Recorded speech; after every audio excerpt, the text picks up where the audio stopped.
Hello, I'm Justin Cates. I'm the Director of Emergency Management for the City of Somerville, Massachusetts. And I'm going to be doing a presentation on applying distributed work's 5 levels of autonomy to emergency management. This is a sort of a repeat of a session that I did, or part of a session I did at the NAPSG Foundation Inspire 2022 event this year.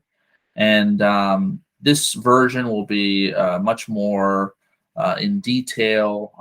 It'll be a little more in depth regarding this new concept for emergency management, something that has not been a real big topic in our world prior to COVID-19. So what we'll do as part of this session is cover a framework that was implemented by a person named Matt Mullenweg. He is the CEO of a company, Automatic. They're the company that is responsible for WordPress. They also own Tumblr. They own a number of other large-scale tech-related ventures. And they're completely distributed with their workforce. Their employees are all over the country, all over the globe. And since the COVID-19 pandemic, he has done quite a bit of advocacy on the topic of distributed work and has created a framework based off of the levels of autonomy for vehicles, self-driving vehicles, and related it to how companies and organizations have progressed in their maturity levels related to distributed and remote work since the pandemic. And from his perspective, since his company was founded remote first and has built up over the years far before COVID was ever even in our minds as a distributed company, he has a really interesting perspective of how this works. And my perspective now as an emergency manager is really looking at how our agencies can adopt this mindset and how we can become better at distributed work, and not only just for day-to-day operations, blue sky operations, but also how we can do this for crisis situations as well, looking at things like virtual emergency operations centers and other techniques to be able to leverage distributed workforces during a crisis. So let's dive right in. So first, I'll kind of give some background here on why this is an interesting topic to me and why this is something that I've spent a lot of time researching over the last few years.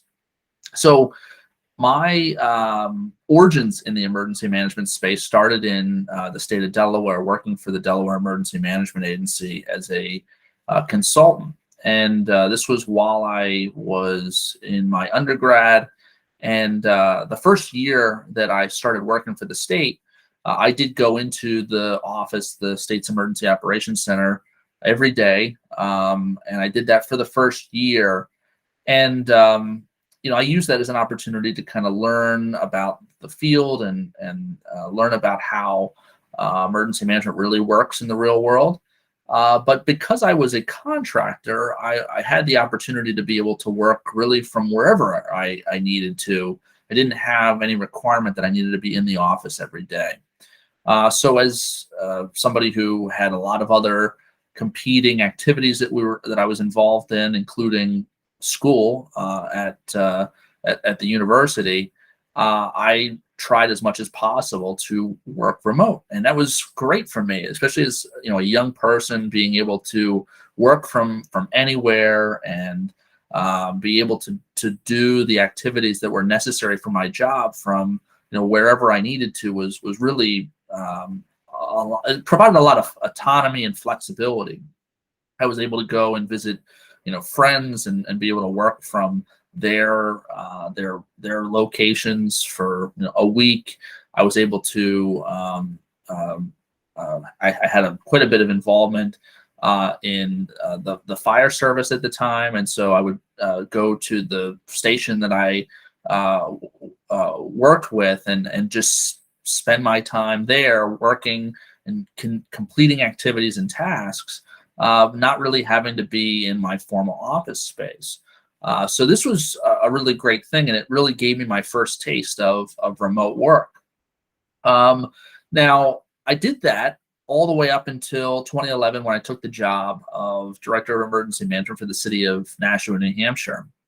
And I would say that I have a pretty good guess that nobody in that city really put much thought into where my office space was going to be, maybe until the day before I was slated to start.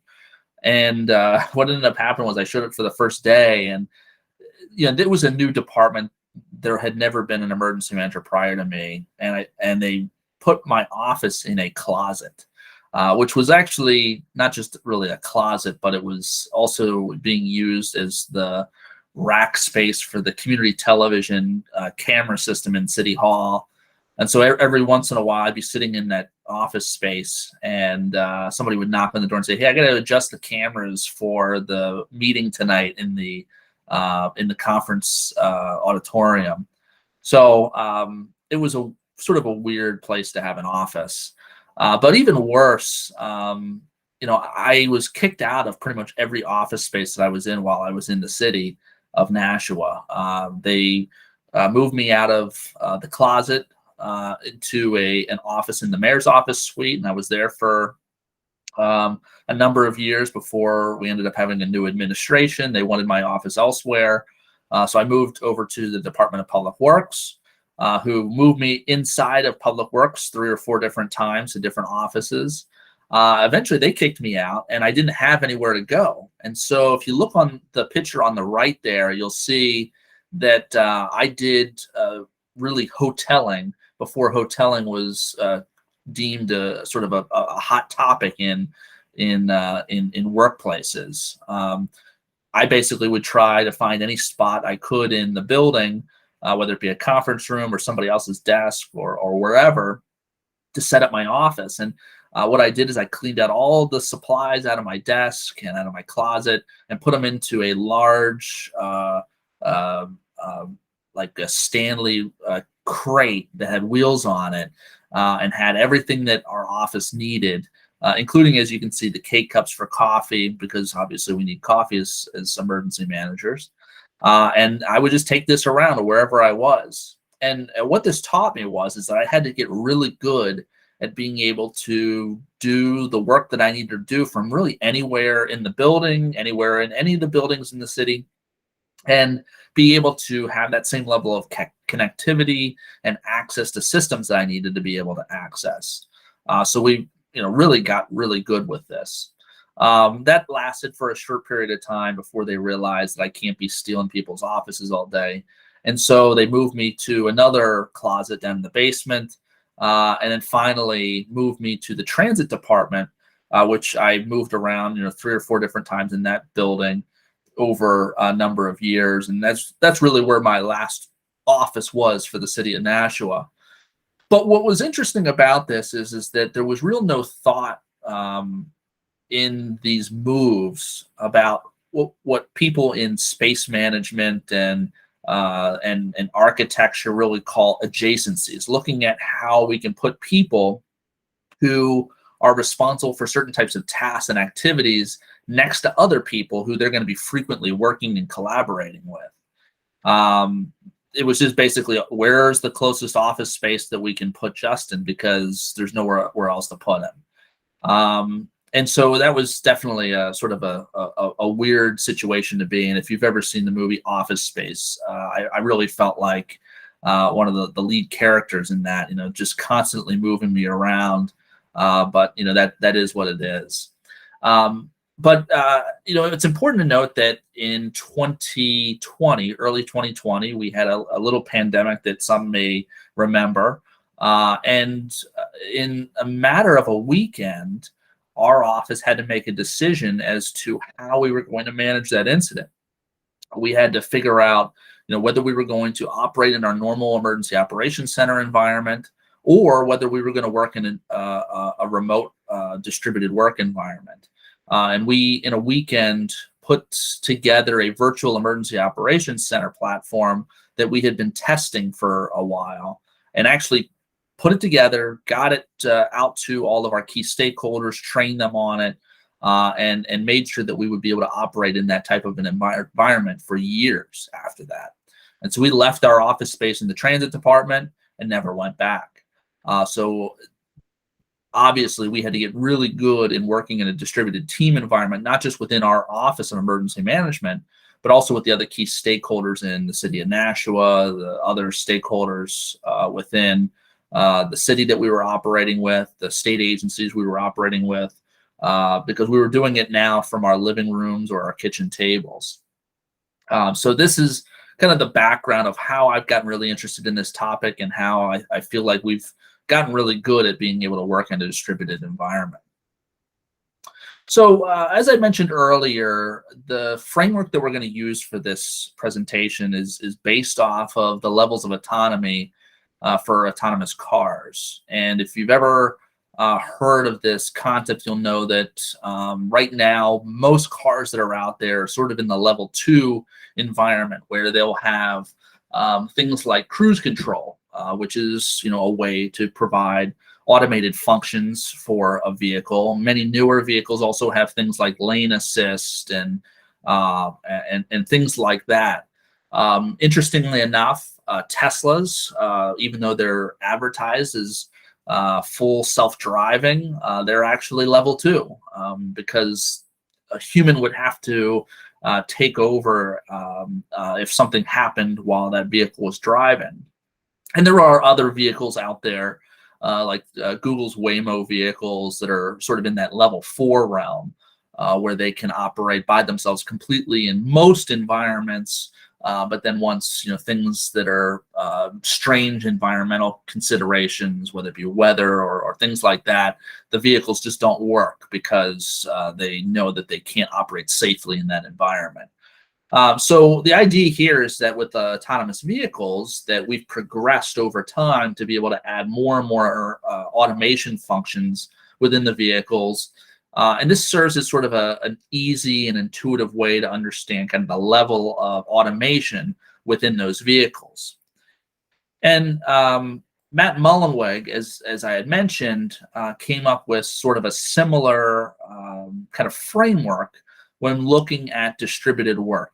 And this is from somebody who I would consider sort of a thought leader in this world, mainly because he had been leading a large company in a distributed environment for many, many years prior to COVID ever being a topic for us.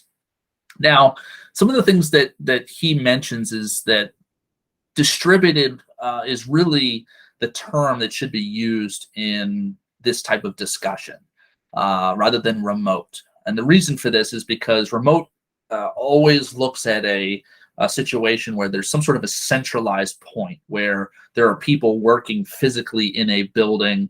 And if you shift that mindset now to distributed, really everybody is working from a location, but nobody is really at the central location. And you may have office space, even in a distributed work environment, but that office space is no more important than somebody at their apartment or at a coffee shop or wherever they might be working out of. So I use the term distributed quite often in this presentation.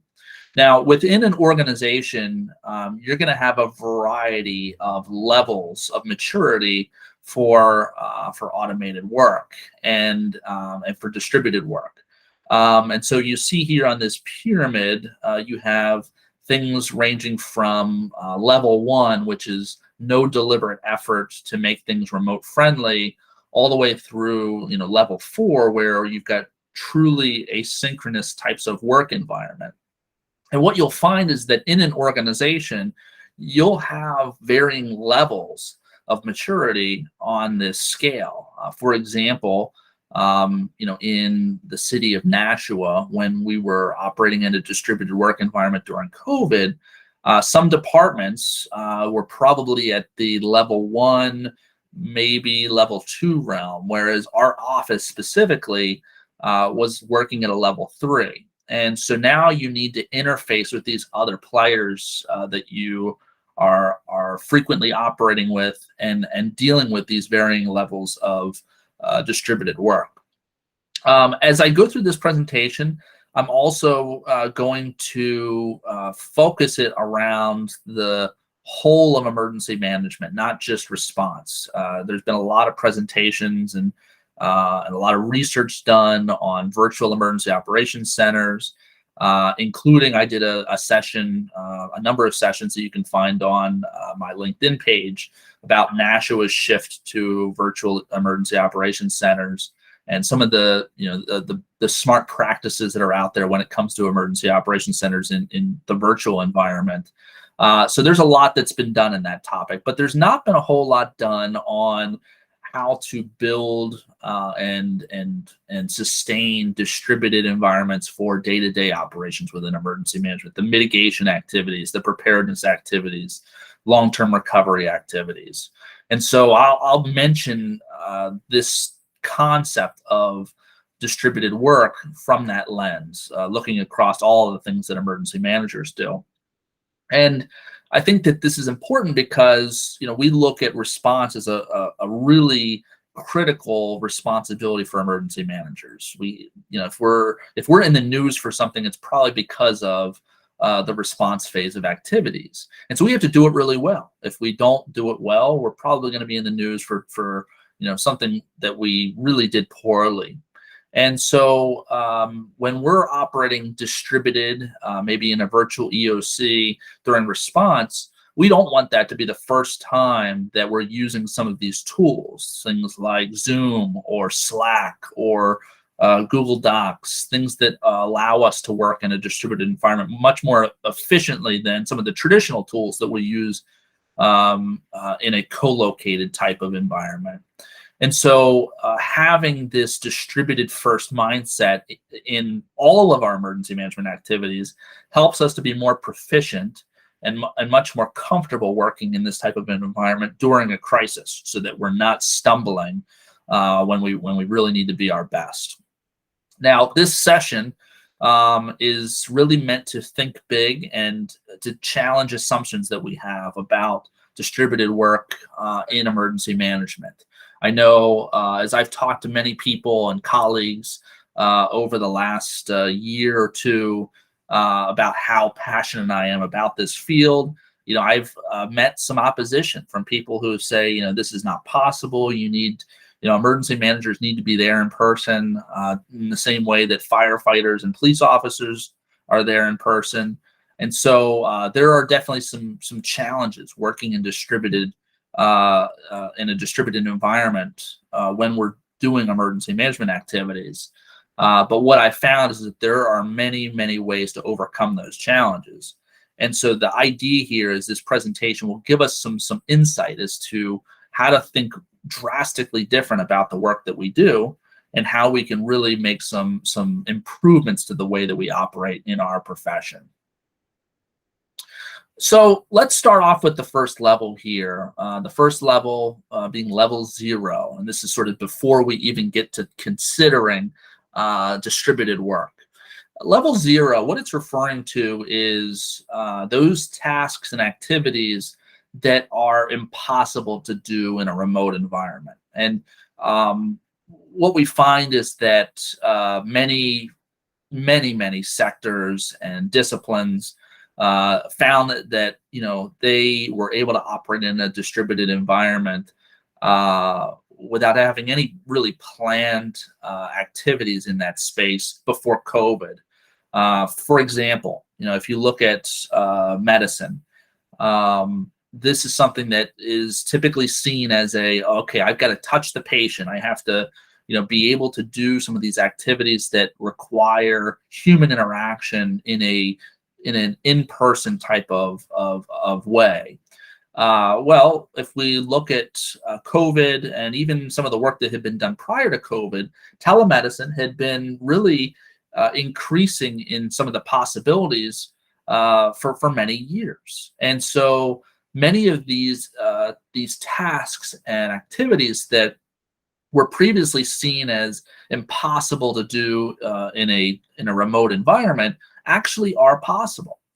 And as an emergency manager, we do have to consider the type of environments that we're working from. So in some cases, we're working in disaster situations where you have degraded communications, or they're in austere environments where you don't have any communications to start with, but you have to still be able to operate. And then so those conditions, you do have the possibility of working in that level 0 type of category. You need that ability in the emergency management space to be able to do any of your activities from an in-person environment, just because of the type of work, the nature of work that we do. But what's important, though, is for us to look at sort of the day-to-day operations of our agencies, and to look at how we, the types of activities and tasks that we're involved in within our agencies. The picture that you see here on the screen was one that I found of an emergency management agency, and I'll leave them nameless to protect the innocent. Is they're out directing traffic, and there's sort of a mindset out there that says, okay, emergency managers should be able to do whatever's needed at any time. And I guess that's sure. I mean, I guess that's possible. But when it really comes down to it, what are emergency managers really necessary for within your organization or your jurisdiction? Is directing traffic really a great use of their skill set? Is handing out bottled water a really great use of their skill set? No, probably not. There's probably another agency or another role that would be out there that would probably be better suited for that type of activity. And so when you're thinking about this level 0, and you're thinking about the challenges that you may have operating in a distributed work environment, you say, well, but I need to be able to direct traffic, or I need to be able to hand out bottles of water. Really ask yourself the question, should emergency management be doing those types of tasks? Or in our planning process, our deliberate planning processes, should we say, here are other agencies that are better slated for those types of activities that may need stronger capabilities to operate in an in-person environment much more frequently than we would find in emergency management. This discussion about tasks and roles and who should be doing what, and whether it's a person that's even doing it versus a machine or a computer or automation, is really part of a bigger discussion around the concept of future of work. This is a big topic that's out there right now, and another area that I'm very interested in, have been doing a lot of work in. And this really looks at sort of the changing nature of work when it comes to integrating or interfacing with computers. And saying, okay, some of these things may no longer be necessary for us to do in an in-person environment because it's going to be replaced by automation. Now, there are some research, that goes into a lot of this concepts, and I'll just kind of, as I go through each of these levels, talk about some of the things that's out there that's important for you to just be familiar with as we talk about distributed work. So along the lines of looking at tasks and activities that people are responsible for, one of the major frameworks that's out there is by Charles Perrow, and it looks at something called departmental technologies. And we're not talking, when we say technologies, we're not talking about things like an iPhone or a printer or fiber optics. We're talking about the tools and techniques that are used to enable somebody to do their work, to do their job. And he came with this framework that looks at the ability for a task or the activities that a person's doing by analyzability. How well can somebody look at those tasks and activity and be able to document them or understand them in a sort of a step-by-step manner? How much can we do that? Is it high or low? Low being those situations where it's not really easy to explain what that person does. You look at the tasks that they're responsible for, and you say, I can't really tell somebody else how to do that just based on observing it. And then the second axis that we look at is on task variety. And so for that person, how frequently are they doing task switching? are the types of things that they're doing different on a day-to-day basis, hour by hour basis. And you see, for examples where variety is high, we're looking at things like lawyers and accountants, where there's a lot of variety in the work that they're doing on a day-by-day basis, or even hour-by-hour basis. And so when we look at this chart, we can say, okay, where do emergency managers fit into these different categories? And we look at emergency managers in many cases as knowledge workers. They're people who are using their skills to be able to develop plans and training and exercise, that outreach and education for people. And so, most of this stuff is stuff that can be done by programming, or by trying to find ways to develop sort of routines around how we develop our common emergency management activities. So if we look at this chart as an example here, I would say that probably most of the types of things that we do fall into that non-routine category that you see on the top right. Because a lot of it is planning and research and trying to find ways to apply it to very complex situations. But that doesn't mean that all the things that emergency managers do fall within that non-routine category, especially if we think about some of the grant management and things that are sort of mundane toil that we deal with on a regular basis. Those would probably fall more under the routine category. And so those are things that are very low in variety. It's the same thing every day, and it's very easy to explain it to somebody. It's easy to analyze. So that would fall under those routine categories. So again, when we look at what requires a human to be involved in some sort of an activity, and in our case, particularly an emergency manager, there are some cases where, rather than thinking about whether it makes sense for that person to be working in an office environment or working from their home, we're actually looking at it from the standpoint of whether we need a person at all to be involved in those types of activities. And just in the last few weeks, we've seen some amazing advancements in artificial intelligence, looking at, for example, the tool ChatGPT, where you can literally ask that tool online to do something for you, like write a grant proposal, and it automatically does that for you.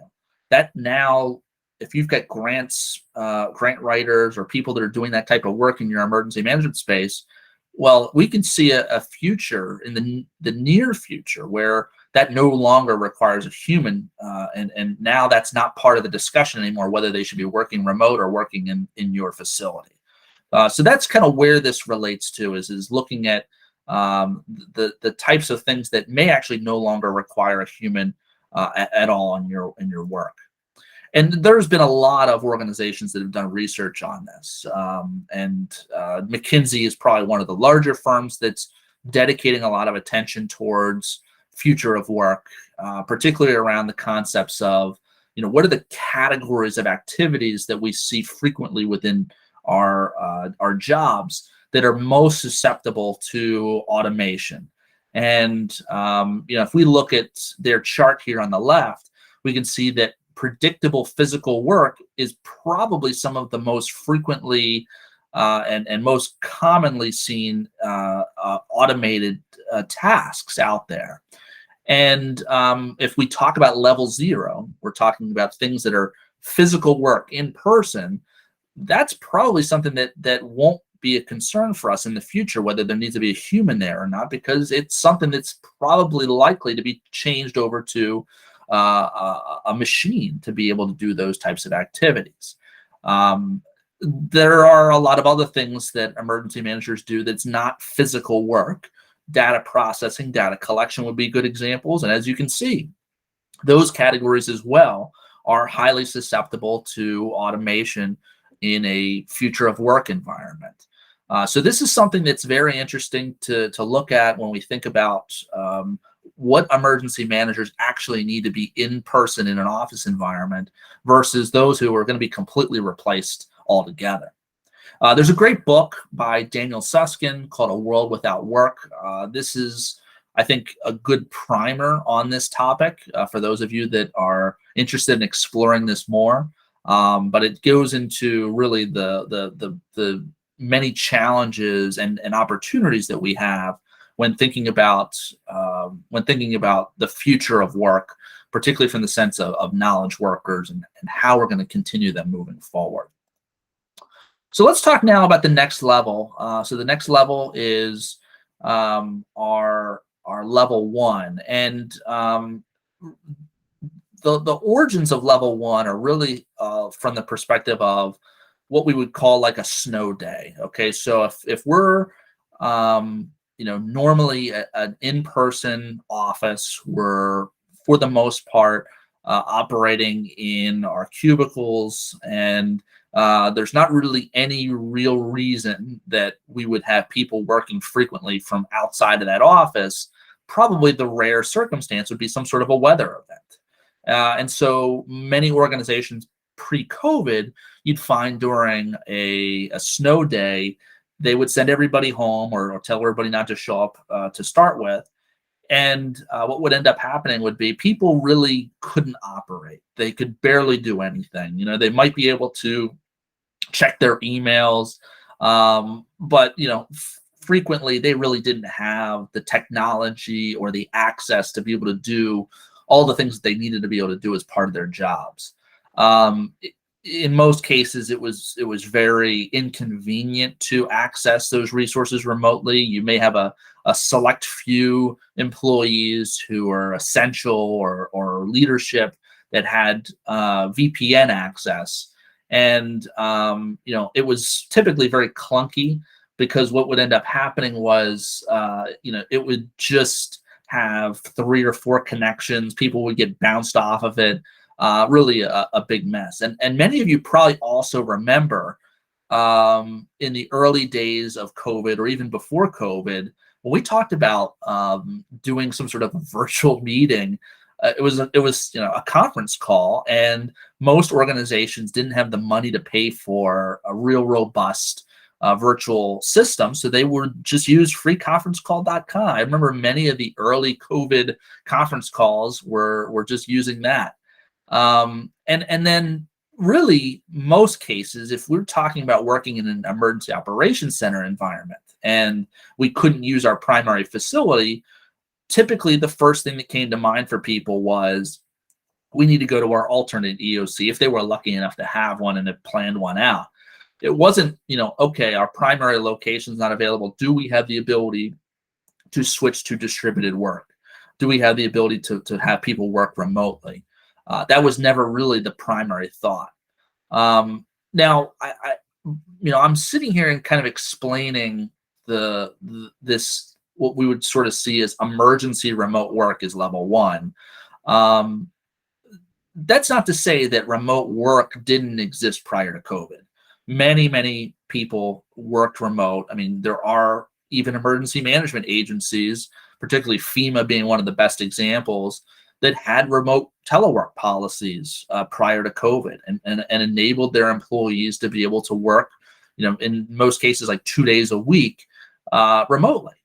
So this is not something that was a surprise. And this goes all the way back to 1973, when a person named Jack Niles had created the report, the Telecommunications Transportation Trade-off, looking at the benefits and challenges of working remote. Much of this, looking at the fuel crisis and how distributed work may be able to improve some of the considerations around the availability of fuel for commuters and things like that. So this is, even though we see it as such a crisis situation during level 1, where people would work remote, there were organizations pre-COVID that did know how to do this well and were doing it well. So let's look at level 2 now. So level 2 is where we found most organizations during the first year of COVID. So, they quickly had to move from panic mode, level 1, and trying to just get people to do some basic tasks, and then started to have to shift people to distributed work. But what we find in level 2 is that the focus is around recreating those physical settings, processes, and communications in a remote environment. And there's some evidence behind this. So one is something called Conway's Law that was developed back in 1967 by Melvin Conway. And that law basically explains that most organizations design their systems, their communication systems, around the way that the organization is organized, how the communications flow within that organization. So a lot of times you'll see people will design software programs and networks based on the sort of in-person environment that's used to organize that day-to-day organizational structure for the organization. Another interesting thought on this topic is from somebody, Marshall McLuhan, back in 1964, where he looked at it from the perspective of media, and basically looked at the history of different types of mediums of media, all the way going back from printed text all the way through the modern internet. And essentially his thought was that any new type of media is essentially a different way of presenting old forms of media. For example, if we look at the internet, you'll see that the internet is basically just lots of printed text, photographs, videos, audio, and basically all we're doing is we're recreating things that were former types and formats of media. And one of the best examples that he gives back in 1964, because obviously the internet was not a primary means of communication at the time, was the shift from the types of plays that they would do in an in-person environment, and shifting that to over a radio broadcast. And what they found was they were just trying to recreate something that already had existed in the past in a specific type of format, and they didn't really recognize the different ways that you could use radio. It wasn't just taking an old way of doing something and broadcasting it over radio now. What else can be done with this new technology? And so it takes years to try and shift that and present new approaches to using that type of medium. So we're used to this, where you are presented with a new technology and you just try and use it in the same way that you were using it before, but using now a new types of communication technology. The challenge with this, and we've seen this even in the emergency management realm, is when we would go and start using things like Zoom, or we would use chat tools like Slack, we were essentially just organizing things as if we were sitting in an emergency operations center. For example, during our Zoom meetings, we would basically schedule back-to-back briefings and meetings as if we were in person, operating around the planning P in the operational period. And it was brutal, because it was, the whole concept of Zoom fatigue, where there was not that opportunity for people to kind of step back, take a break, and be able to and be able to get work done on their own, because they were constantly in meetings. The same thing goes for those chat rooms, things like Slack or Microsoft Teams. People would create chat rooms based off of existing organizational models that they had. For example, they would set up channels that would be organized in ICS or in emergency support functions, ESFs. So you're just really recreating the flows of communication that were common and intuitive to people, because that was all they knew at the time. But this model really is challenging, because what it does is it creates constant interruptions. For example, you're using these chat tools like Slack, and you're using them in a way that allows people to constantly ping you for updates. It's not easy to be able to just get your work done when we're doing this type of model. And what it results in is lots of task and context switching. many of you may have read books by Cal Newport, and he talks a lot about the challenges with task and context switching. Really prevents you from getting into a state of flow where you can actually get work done. You're in the right mindset to be able to get work done. And the more pings and meetings that you have is basically impossible for you to get anything done.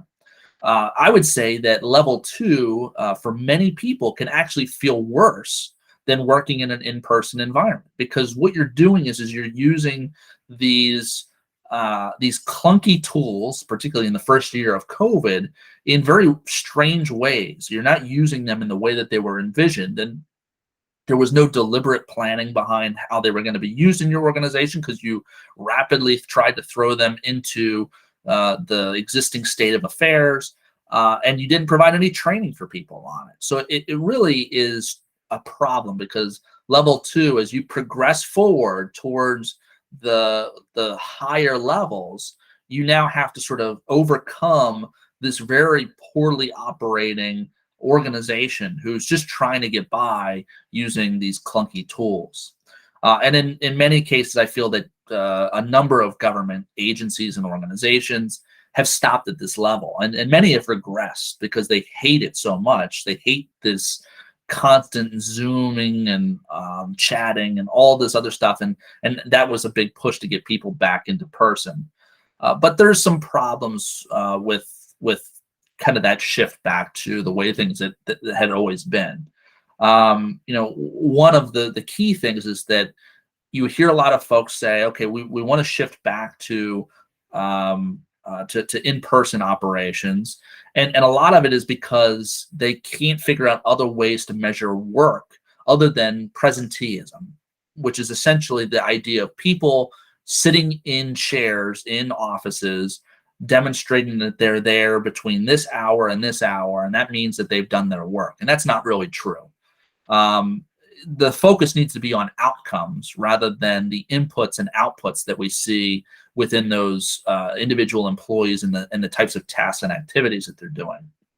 The other push to get people back into the office and away after they've maybe had been operating in level 2 for a period of time is something called goal contagion. And the idea here is that people feel that without being in that office environment, especially as a team and having to work with a team, that you can't get people around you working on the same goals. They can't be connected to the mission. It kind of relates to the whole concept of esprit de corps. You don't have that sense of community and team building and pride towards the work that you're doing. And the only way you can do that is by having them physically in the office with each other, looking at each other, all seeing that we're sitting in these seats and trying to do something with our work. It's not, really the successful way to do things. It's sort of an existing mindset that we have to overcome. I think one of the best examples of this challenge is looking at models of hybrid, remote, and in-person frameworks. What you'll find is that those organizations that essentially allow their employees to work, whenever they want in the office, but it can't be any less than 2 days or 3 days, but there's no set days that they have to be in the office, is really an organization that is focused around presenteeism. They don't really care about the whole concept of trying to get the employees and the team together on specific days of the week to maximize the ability for them to work in that team environment. They just say, look, we need 3 people. We need you to come in 3 days a week just to demonstrate that we're bringing people into the office. So something that I think is essential for us to consider is why are we bringing people back into the office?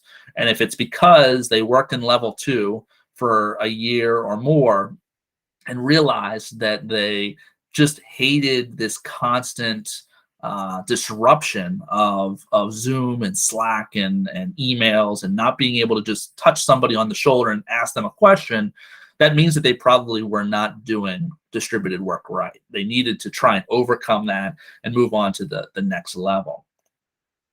So there are some interesting tools that were either created during COVID or they were sort of under development prior to COVID, but really gained a lot of attention during COVID.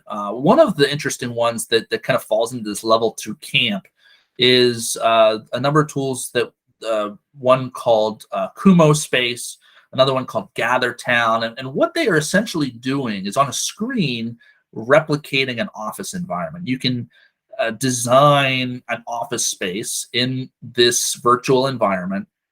And the idea here is that you are going in and walking around the office, and it uses a sort of a concept called spatial audio. So when you walk near somebody in that virtual environment, you start to hear their voice if they're talking to you, and then you can walk away and you won't hear their voice, really mimicking that in-person environment within an office. And I had played around with this, and I told myself that I couldn't go too into detail because I would spend hours and hours fooling around with this. But I started fooling around with sort of the customization of this, and you can move desks around and paint the walls whatever color you want and everything. And I started orienting that office environment like an emergency operations center. And I could see a really interesting case study for how you could build one of these virtual environments like is being displayed here, as it was like an EOC, and having the ability for people to be able to walk over to other desks in the EOC to talk to other stakeholders or see presentations that are meant for the entire EOC floor, like briefings and things like that. Really just some interesting opportunities there. But really what you're seeing here is level 2. It's replicating that in-office environment, but in a virtual perspective. There are also other examples more on the specific task level and specific tools level that we look at from an emergency management perspective, where we're replicating things that were previously physical activities and now doing it in a virtual approach. And so, for example, you may be familiar with Tcards that are used in incident management to track resources. And you've got all these paper cards that you put into the Tcard holder, and you move them around based on the status of that piece of equipment or staff or whatever might be on that Tcard. Well, I've played around with tools like Trello or Microsoft Planner that allow you to have sort of that Kanban style board that you can move cards around and customize the content on each card. And basically, you replicated the Tcard model by adding all the content around the type of resource, the number of staff, contact information, all that kind of stuff, pictures of that piece of equipment. And you can literally set up columns as if you were a Tcard holder, sitting there saying that this column is in service, out of service, and move them around just as if you were doing it in a live environment. So this is a great example of using that sort of physical model and moving it into a virtual environment where everybody can see the status rather than only the people physically in front of that Tcard holder being able to see the status of those resources. Another good example that relates to incident command system is the sort of dreaded ICS 214 form, which is your activity log. And we all know, if you've ever been involved in incident management, that everybody is supposed to be filling out this log. Normally, it's something that people are writing in their notebooks, and then they've got to transcribe it onto this form so that they can submit it at the end of their shift to the documentation unit. Or in some cases, if you're at an EOC, they may literally have ICS 214s at every seating position, telling people to fill them out with the key actions and decisions and disagreements and key things that we want to track so that they can be handed in at the end of the shift for record keeping after that incident. But we have constant troubles with this. Number one, a lot of people don't fill them out. We lose them. It's just sort of a mess. But there are opportunities to replicate that type of behavior and activity. For example, on Slack and on Microsoft Teams, you can send messages to yourself. And what that does is that timestamps every message that's sent. And you can then, as an administrator for that organization, download those individual chats. Or you could have them download that chat themselves and send it or upload it as a file to a central repository. So this is I think, a much more intuitive way for people, especially now that many have smartphones, can go on and just quickly jot down a note that's time-stamped into their phone, and now allowing an easy way for them to actually keep track of all those key actions that we do want to document as part of the incident record. So let's move on to the next level, level 3. So level 3 now, we're starting to look at how we can really maximize our benefits within a distributed work space. And I would say for level 3, we do see this implemented considerably now across organizations. We find that a lot of businesses after COVID have really put a lot of investment into distributed work, and they see opportunities to reduce real estate costs. And so they've taken advantage of this to try and push harder on allowing really well-designed distributed work environments. And we also see this in many nonprofit organizations as well, who may not have had an office space at all. And now they're benefiting from the investments that have been made by tech companies to improve their collaboration platforms and software and services. And now they can have really robust teams that are able to operate without that physical office environment.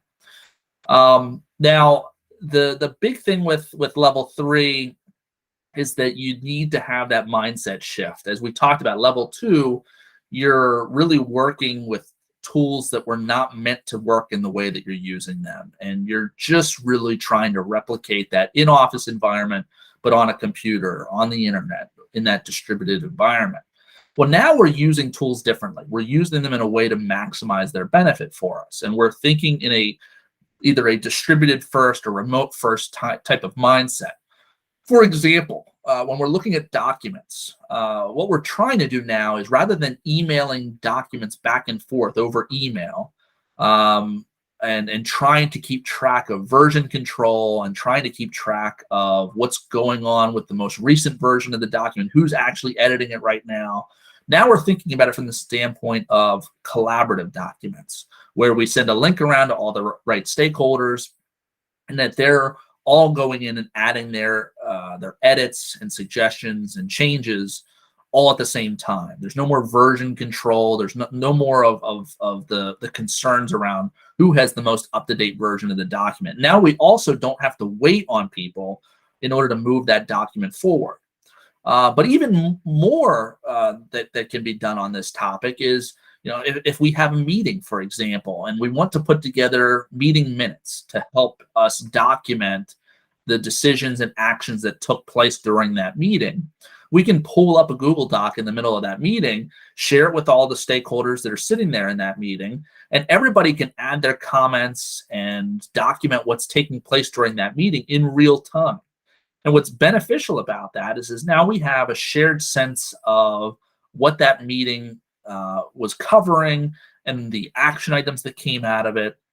There should no longer be this sort of disagreement as to, well, somebody put in the minutes that I was supposed to do this, but I don't remember us talking about that in the meeting. Well, we're literally seeing it in real time now, and those things can be rectified before that meeting even ends. You're also starting in a level 3 environment. You're starting to work towards a synchronous type of work environment, where you're no longer requiring meetings for every single thing, or phone calls for every single thing, or chats for every single thing. Now we're able to work in a way that allows us to take the time that we need to digest something, research something, understand something, and consider what type of response that we want to provide back. And asynchronous work is not, a brand new concept. The basic tool of email is asynchronous, because you send an email to somebody and they can decide that day or later that day or tomorrow or a week from now to respond to it. And that's okay. But the problem with asynchronous work in that approach, particularly for email, is that that information is locked up in that specific person's email box.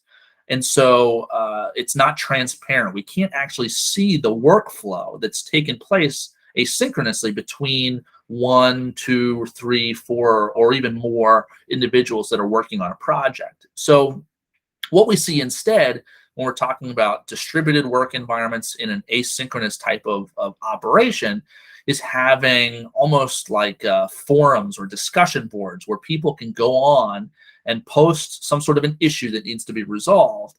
And then everybody in that team has access to be able to go in and provide responses and discuss what needs to be done to rectify the situation. But even more importantly, if you're not on that team, can go on and access that same information. You can start to see what other teams are working on. And even if you maybe have just one little piece of interest in that specific project, but you know that you have a piece of expertise that can be brought into it, you could even comment on that thread to be able to support the work of your overall organization. And this all relies heavily on written communications. We so often, in a co-located type of workplace where we're all in the same building, or we're in the same room in a lot of cases, if we're talking about an open office environment, we can just turn around, tap somebody on the shoulder and say, hey, what do we do about this? Or, hey, did you know that this is happening? What should we do? Now written communication becomes much more important. It becomes an essential skill of the people who are working in a distributed operation. Now, this can be concerning to a lot of people, especially those who aren't good writers, because they look at this as, okay, this is going to take forever to send messages back and forth or participate in these discussion boards or things like that. Sure, I can see the argument for that, but I also would tell people that one of our biggest problems in working in co-located office spaces is the lack of documentation. For example, we have onboarding with new employees, and so often there's not really a clear onboarding process with the information about what people need to do if they need to get reimbursed for something, or if they need to find something, where is that located? And I'm not talking about your traditional intranet or an employee handbook. I'm talking about something where it's constantly kept up to date. People who are brand new employees can actually contribute to it as they go through the process and say, hey, this was confusing to me. I recommend that you add this to it. That only can be done when written communication is seen as the priority, because it creates what we call a single source of truth. Now, in the emergency management space, we have sort of things that we call our single source of truth. Things like our emergency plans, the city or organization or state emergency operations plan is seen as sort of the authoritative document that explains how our organization or our jurisdiction is going to deal with a crisis. And that goes along with the associated policies and procedures for that emergency plan, also contributing to that single source of truth. But the problem is that in many cases, those plans are not easily accessible. They're located in binders in places. They've not been kept up to date. And so the idea with this distributed work model as we move into level 3 is we should be trying to create a single source of truth, including things like our emergency plans, policies, and procedures, in a central repository that can be easily updated on a much more frequent basis than the normal 5-year cadence that we see within the emergency management world. Now, this also, when we start getting into this level 3 mindset, we start seeing much more frequent use of technology systems and services, and many, especially those in the public sector, start getting concerned about security because, well, geez, we've got sensitive health information that's secure because it might explain vulnerabilities of our organization. And so you really have to start thinking about what information should be secured and how it should be secured. And there's a sort of a construct out there called zero trust that is really the smart practice that's out there right now when it comes to security. Things like VPNs are not really secure because there's always that weakest link that can lead to the access of some sort of a critical or secure system. Whereas the mindset behind zero trust is that the idea we have to verify explicitly every connection request that occurs to that piece of sensitive information or system. We also make sure that there's the least privileged access to that system, so that it's not a scenario where everybody on the team has access to something, particularly those folks who may not ever need to access it at all, but just because of the nature of our permissions process, they have access to it. And always assume that there's a breach in the system. That is another kind of piece of the zero trust mindset. And that makes sure that people consider when they're placing important information or systems onto a network that there's always this thought that somebody on the inside or somebody from the outside always has access to be able to access that information or control that information. So zero trust is something that you really need to start considering when we look at this. But here's an important point when it comes to security and this sort of distributed work mindset that exists out there.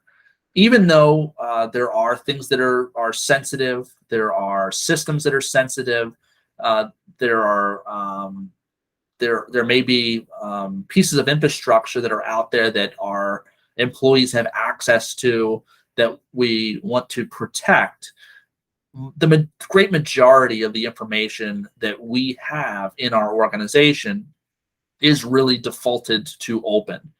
And what this means is that our policies, our procedures, our documentation, if it's not seen as a sensitive piece of information, it should automatically be assumed to be an open document that anybody can edit, that anybody can access. And using modern collaboration platforms, any changes that are made to those documents or systems are all logged, and we can see previous versions of that as we go along.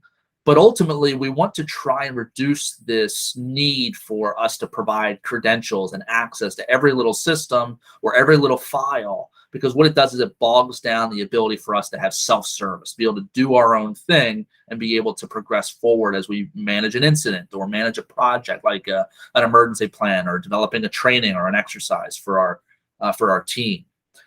So many organizations that are successful with distributed work, you'll find that they have a great majority of their documentation and their artifacts for their organization available to the public on the web, out in the open, and you can see all the changes and even contribute to them in a lot of cases. I know this sounds crazy, but really when we think about some of the main challenges that we deal with during a crisis when it comes to access control for some of our systems, particularly those systems that are not really sensitive, is just trying to make sure people have the right access to files and folders and all this other stuff. It's a massive burden. So by changing the mindset and being careful about what is posted or what information is shared, but defaulting to open, trying to promote this concept where really the great majority of the stuff that we have out there is not sensitive, it now reduces that burden on us to deal with the access and all the other stuff that goes on. Now, the big thing here is that even in a level 3 environment, as we start to shift more to this distributed work, that does not mean that every day for us is online. There's still a need for us to meet together in person with our teams, and the frequency that's going to depend on the culture of that organization. Some of the really successful distributed work companies that are out there, they'll have retreats and team meetings, maybe once a month or twice a year. In some cases, it may make sense for your organization to meet, once a week, perhaps. But the focus should be that it's purposeful when we are meeting in person. We're not just doing it just to do it. We're deciding that every Wednesday is going to be the day that our team meets in person, because every Wednesday we'll all be there to be able to work on projects collaboratively. And that might be working on things that require brainstorming, or we might be in a scenario where we want to have that face-to-face interaction as we're working through an issue, and that's sometimes better done in person. So we really want to push the idea that just because we're moving towards distributed work and we're getting better at it doesn't mean that we no longer meet in person. It's just changing the way that we do it, trying to make it so that it's more purposeful when we actually engage in an in-person environment. The other thing that we see in level 3 is that we're not using our kitchen table any longer to set up our workstation.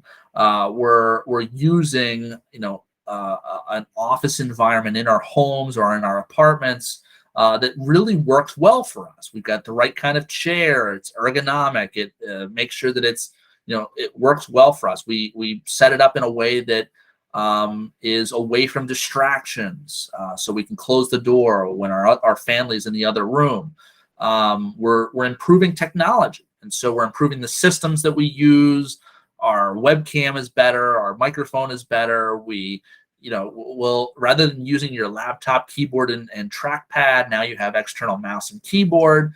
The idea here is that when you get to level 3, you're making it so that your office environment at your distributed work location is better than what you might find in your office.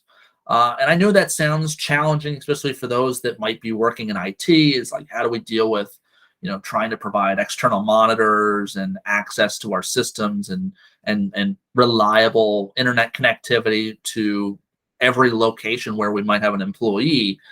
That's the thing that you need to do in order for level 3 to work. Is people need to have really well designed and connected offices wherever they are.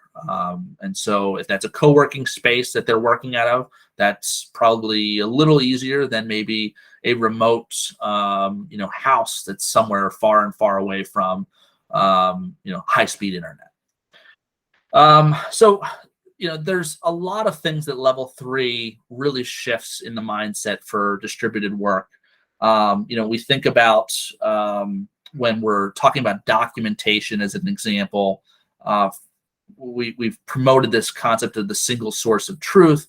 And the way that you can look at that, if you've ever done anything like computer programming, is behind the scenes in the code of that software, that programmer is putting lots of comments, helping to provide context about why they coded something a certain way, so that way their successors and the other people on their team that are working on that project can go back and understand it.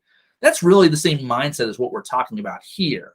By focusing more on that written communication, being more deliberate about the way that we plan remote work, it's helping all the people that are around us. It's helping the people in the future that are working on these same issues, so that they can work better. And that's really the key. I would say in Somerville, our office in Somerville is likely at the level 3 category right now. And we have used many of the tools that I've talked about, and the techniques that I've talked about during a number of incidents, ranging from the Orange Line shutdown that we had last year, currently the immigrant response, being able to provide case management and housing to folks who have arrived in the city, extreme heat events, having to open up cooling centers, and now extreme cold events as well, and supporting the unhoused populations. Each time we have used the Microsoft 365 set of products to be able to collaborate as a team in a remote environment without having to set foot in an emergency operations center. And so this is something that we have done, and we've done it pretty well. Now, sort of an aside, as we talk about the move towards level 3, at this point, the opposition that we start seeing is for folks that are looking at physical emergency operations centers and saying, look, there's a real benefit for us to be able to work out of an EOC because of those face-to-face interactions that we have. I can see everybody in the room. It's easy for me to go over and talk to somebody in that room if I need something, and that's absolutely correct. You do get a lot of benefit out of those face-to-face interactions and being able to work with the people on a specific issue.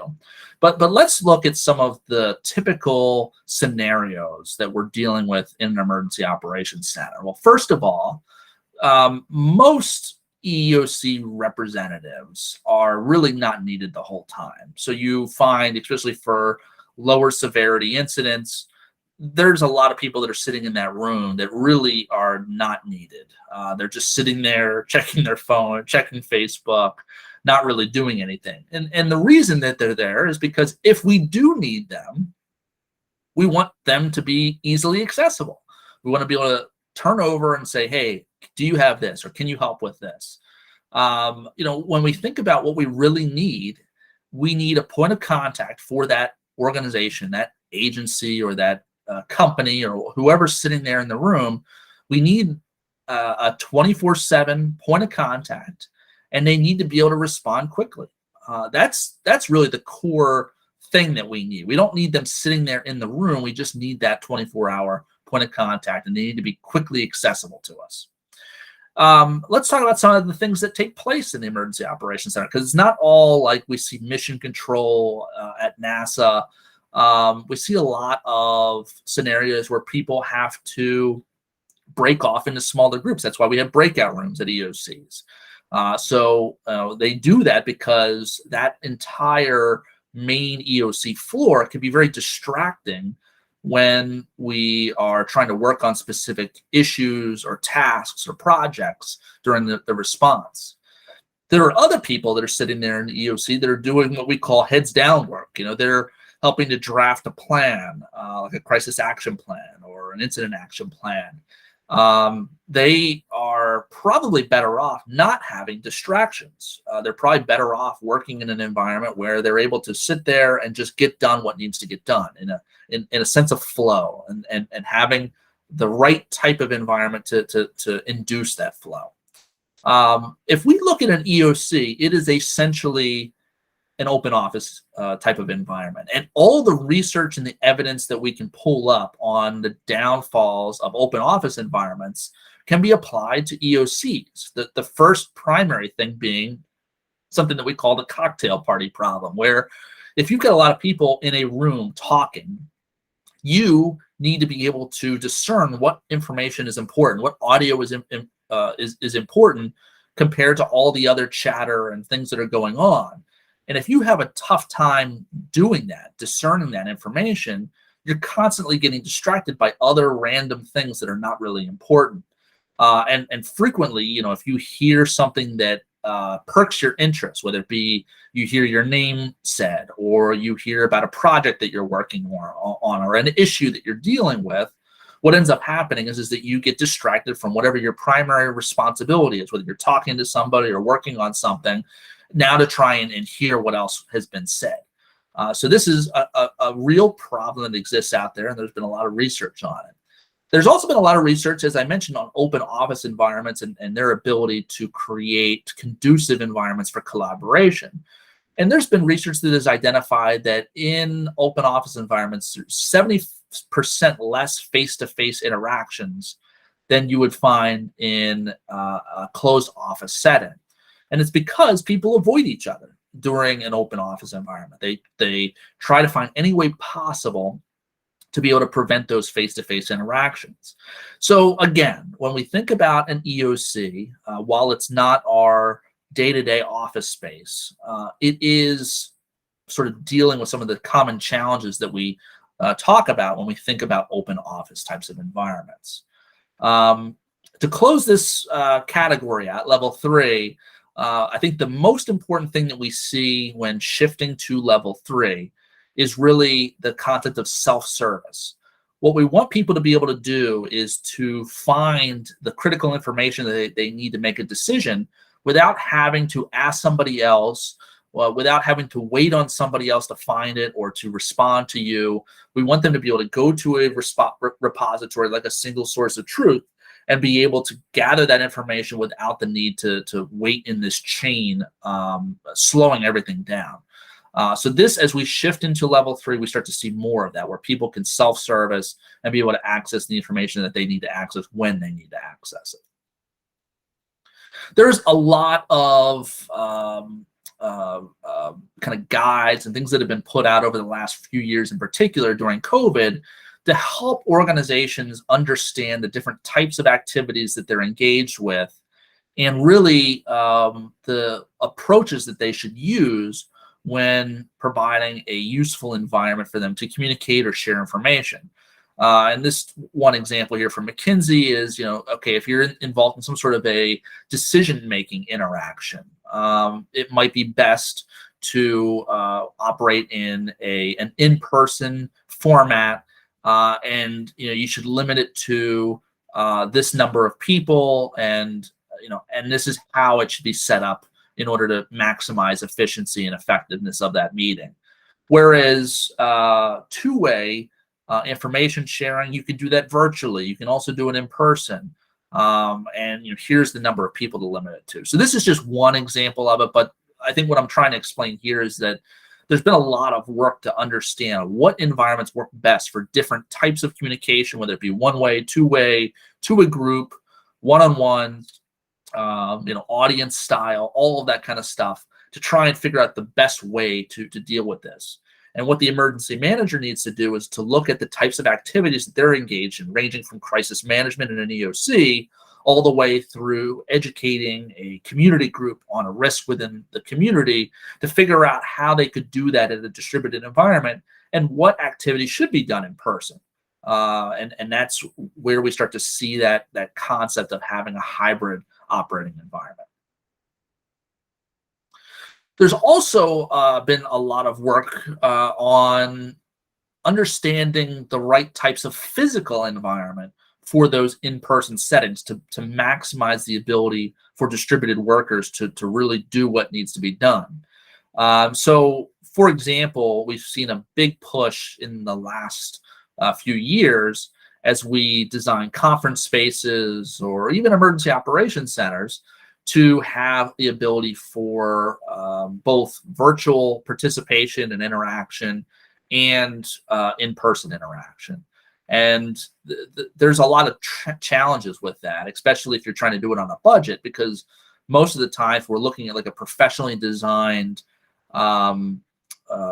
like a classroom or something like that allows for remote participation, you'll see they'll have cameras located all across the room. They'll have microphones spread out across the room to really try and prevent scenarios where you can't hear one person on the far side of the room, which reduces sort of the effectiveness of that collaboration medium.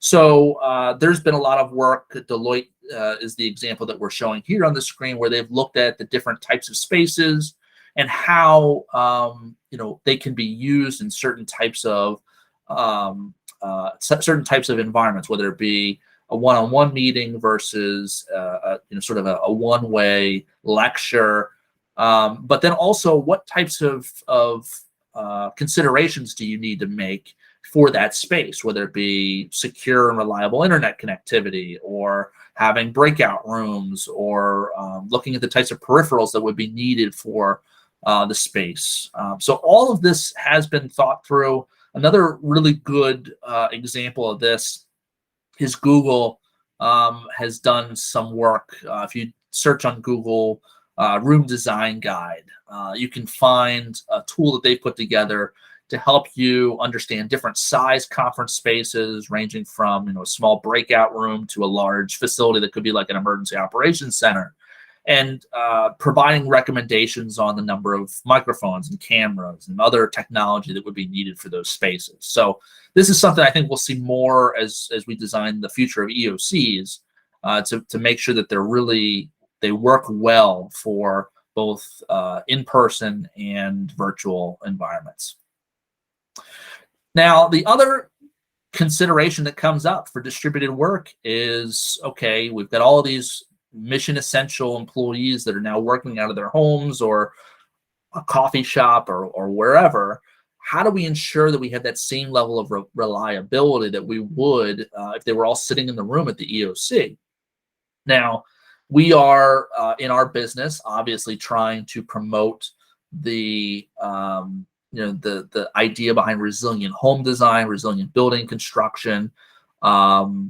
I think ultimately this comes down to us promoting, kind of doing what we preach. The idea here is that we should be trying to promote approaches where people who are in these mission critical environments are designing their homes or moving to places that allow for resilient construction, because I think we could all agree that even if we were working in an EOC environment, a physical EOC environment, but we have members of our staff that are working or that live in vulnerable locations and they've lost their home during the middle of that crisis, they are not as useful to the organization and to the mission as they probably would have been if their home was still intact.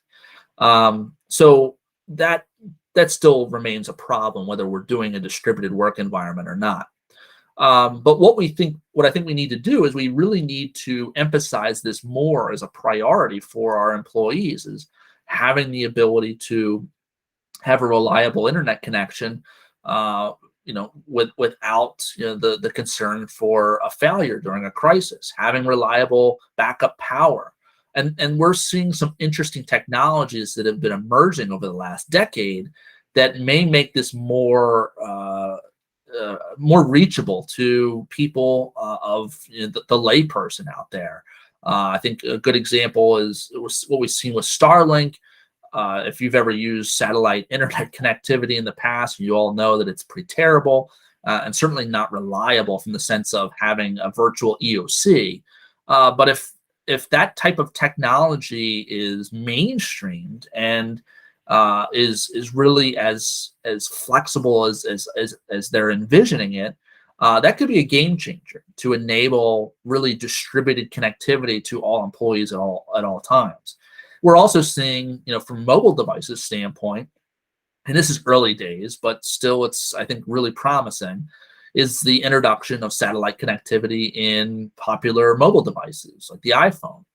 And so right now that's focused just towards text messaging, but is there a time where we could see that expand to data connectivity, voice, things like that? It's possible. For backup power, I think, the idea that, we could have things like batteries plus solar as a primary mechanism for every household to really maintain resilient power systems would help us to really justify the ability to operate at any type of incident that could strain power from a home. I think it's really an interesting idea that we've seen in the future, and then finally, I think the concept of having just general mitigation techniques within your employees' homes will help to make sure that facility, in maybe a reduced sense compared to a hardened EOC, is at least able to withstand a great majority of hazards. We're not talking about a Category 5 hurricane, but we're talking about, can an employee, rather than driving out and having to stay in an EOC for multiple days, can they operate out of their home or their apartment for much more smaller incidents and have reliable power and reliable internet connectivity to be able to enable distributed operations during a crisis?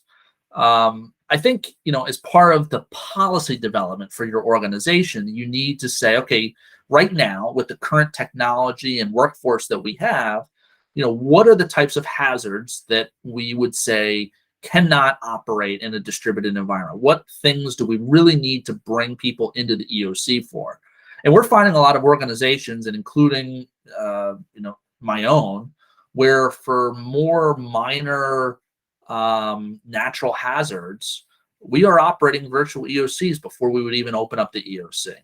Or we find organizations will have a physical EOC set up with a skeleton crew, but the great majority of people are working distributed, including other agencies and stakeholders that didn't want to send somebody into the main room. This is a big deal, because what it's doing is it's taking those space restrictions that you had before and now creating an environment where now you can bring in the entirety of the stakeholders that you're going to need to work with during that coordination response, and be able to do it in a way that flattens the org structure and doesn't put one person in a better opportunity to get resources or information over anybody else in that response. But it does require these mitigation investments. It requires us to start thinking about how we can make our homes much more resilient to be able to operate in this distributed environment, especially if we're considering it a distributed first type of workforce. And there's research on this. I mean, there's been just in the last few years a couple of articles that have come out about remote work and increasing natural hazards, and what does that mean for organizations. So this is something that we should consider, especially when we think about our employees, to enable the kind of accommodations that can make them part of the solution rather than making them part of the problem during a disaster. So let's talk about level 4 now. Level 4 is where we have shifted completely to asynchronous work. There's no longer a desire to set up a Zoom call, to call somebody on the phone. You really have to have specific criteria to require that meeting or that synchronous type of event. For example, there's a number of organizations that do distributed work really well, and what they say is they will allow 3 or 4 messages back and forth on a specific issue, and if it goes beyond that, where people don't understand or don't get it, that's when they will jump on a Zoom call to be able to try and rectify the situation. But the priority is always to try and resolve it through written communication, even if it's chat messages, before they distract somebody and disrupt somebody's day by setting up a Zoom call, which leads to all the other nonsense that we see during Zoom calls for the most part. All the formalities and the how's your day going and all this other stuff that can disrupt flow. Now, again, not to say that those types of things aren't beneficial, especially when we talk about team building, but there are better ways to deliberately help build teams rather than the nonsense that we spend the first 10 minutes in the beginning of a Zoom call for. How can we try and build those relationships in ways that allow us to focus on it rather than it being just sort of the beginning of something else? And we see a lot of these organizations that do distributed work well will help to create forcing functions for people to have what they call coffee chats, where they just set up meetings with their coworkers to chat about issues. They talk about family sometimes. They talk about, things that are going on at work without a script, without an agenda. And that is beneficial to help building a team. And that in that combined with the desire to bring people into an office or to a retreat from time to time also helps to build that team environment. But again, it's done purposely. It's done with a way to really maximize the benefit out of it rather than just sort of being this trivial thing that happens from time to time. The other thing with level 4, when we talk about asynchronous work, is that it's not email. The organizations that do this really well try and restrict email as much as possible because, again, it silos information. It creates an environment where that information is not easily accessible to others. And so the organizations that that really work well in a distributed environment focus around tools that have all of the discussion threads available in a public format. And what we're not talking about here are things like Slack and Microsoft Teams, where these are sort of one sentence things back and forth. We're talking about a much more robust decision thread that allows somebody to bring up an issue, mention other people who are affected by it or are experts on it or need to weigh in on it, and actually have a discussion thread where the issue is resolved by the end of that discussion. And then that is posted forever.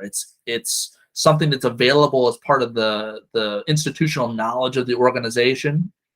And if you think about some of the things that we deal with in emergency management, particularly when we're talking about scenarios where we've written a plan about something and somebody says, why did we do it that way? Or why did we include this piece of information in there? And you'll find in most cases, nobody knows whether that person left years ago or it wasn't really clearly documented in the plan. That doesn't really exist in these distributed organizations because they rely so heavily on written communications and the single source of truth.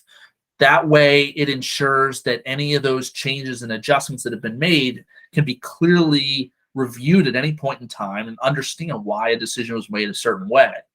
An organization that's really well known in this space is called GitLab, and they have what they call a handbook first mentality.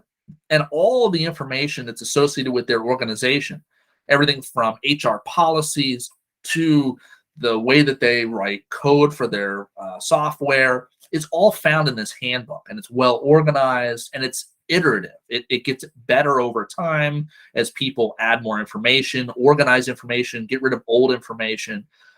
It's constantly kept up to date because the mindset of that organization is that we have this location where every piece of documentation is held and we can always go back to find it.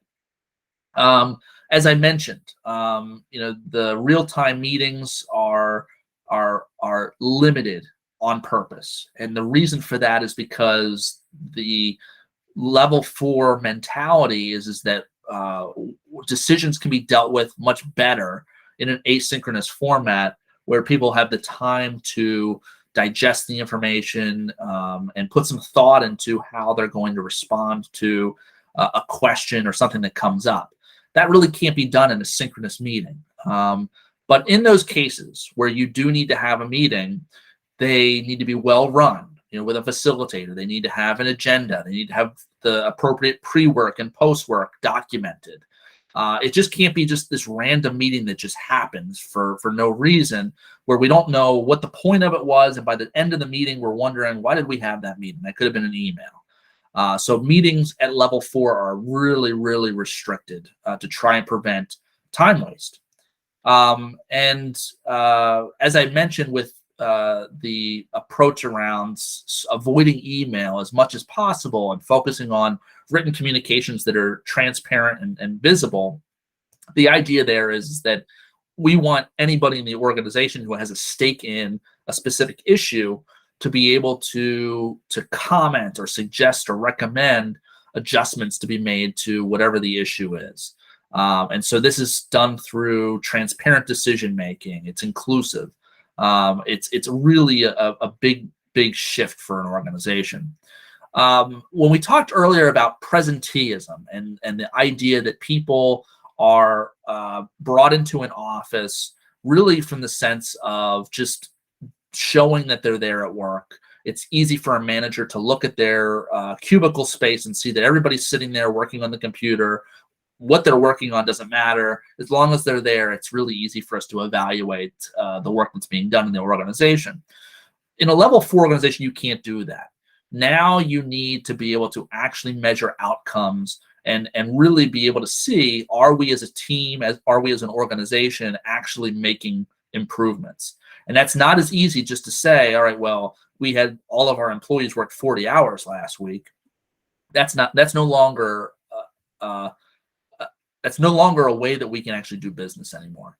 Um, what we find in level 4 organizations is that there's a high level of retention, because people are they feel like they have control over their destiny. There's a lot of investment put towards training them on their jobs. There's a lot of documentation that's easily accessible to them, so that they can self-service. They can go and find that piece of information that they need to know as a new employee without having to ask 20 people and try and find it within the organization.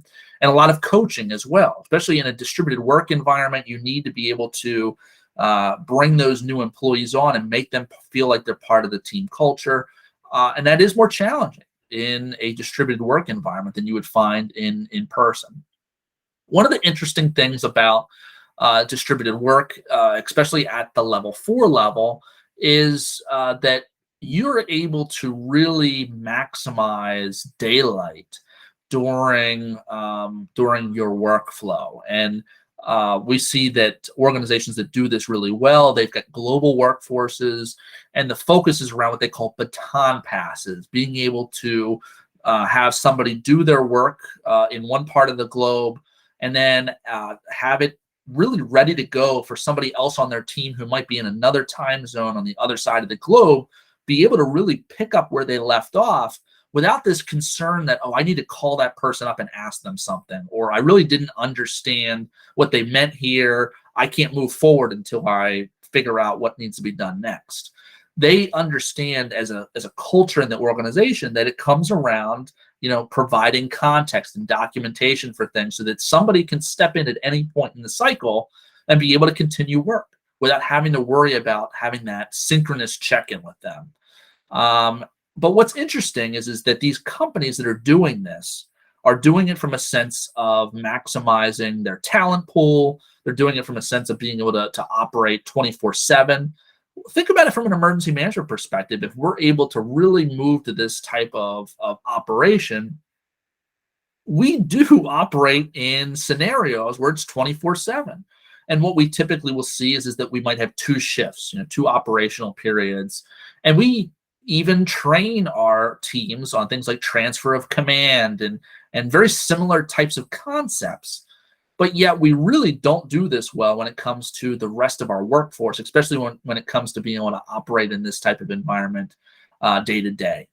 So I think that there's some real interesting connections between the concept of baton passes in distributed work and the way that we try and operate 24/7 during an emergency.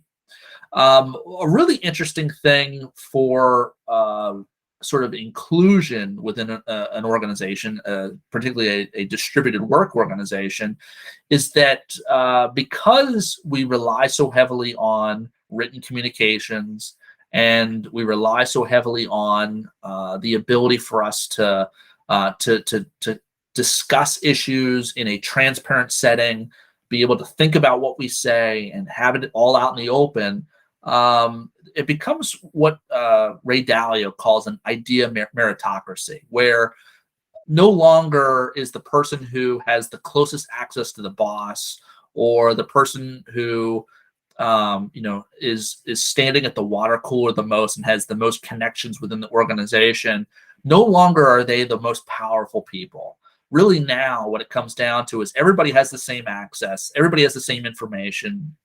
Nobody is falling into that mindset where information is power, because everybody has access to the same information. And so only the ideas that are best have the ability to really make their way up. And for government organizations, that could be very challenging for many, because they see that very hierarchical nature of progressing through their career as the only way that people should be able to proceed. Well, with the distributed work environment, that doesn't really work that way. Everybody has to have the same access, have the same information, and really people who may not have been seen as leaders in a traditional co-located organization, now we find that they're progressing through the organization at a much quicker rate, because they can better leverage information to make critical decisions about what the organization is working on. And then finally, the level 4 really allows for flow-inducing environments. You are in your space. You've got the right temperature. You've got the right music playing. You've got all the things that you want, the right view. You might be working out of a nice apartment that's somewhere on a river or on a beach or wherever it is. You've got an environment that allows for flow, that allows for you to do your best work. And so this is something that I think is really, really compelling about this, is that, you find, especially in government, we find ourselves in offices that are not well maintained. We find ourselves in offices, especially open office environments, that are distracting and not really great for us to maximize our effectiveness. And distributed work is counter to that. It allows for you to work in the place that you want to work and do it on your terms. Ultimately, to close this level out, I think it's important for us to recognize that most things don't require an immediate response.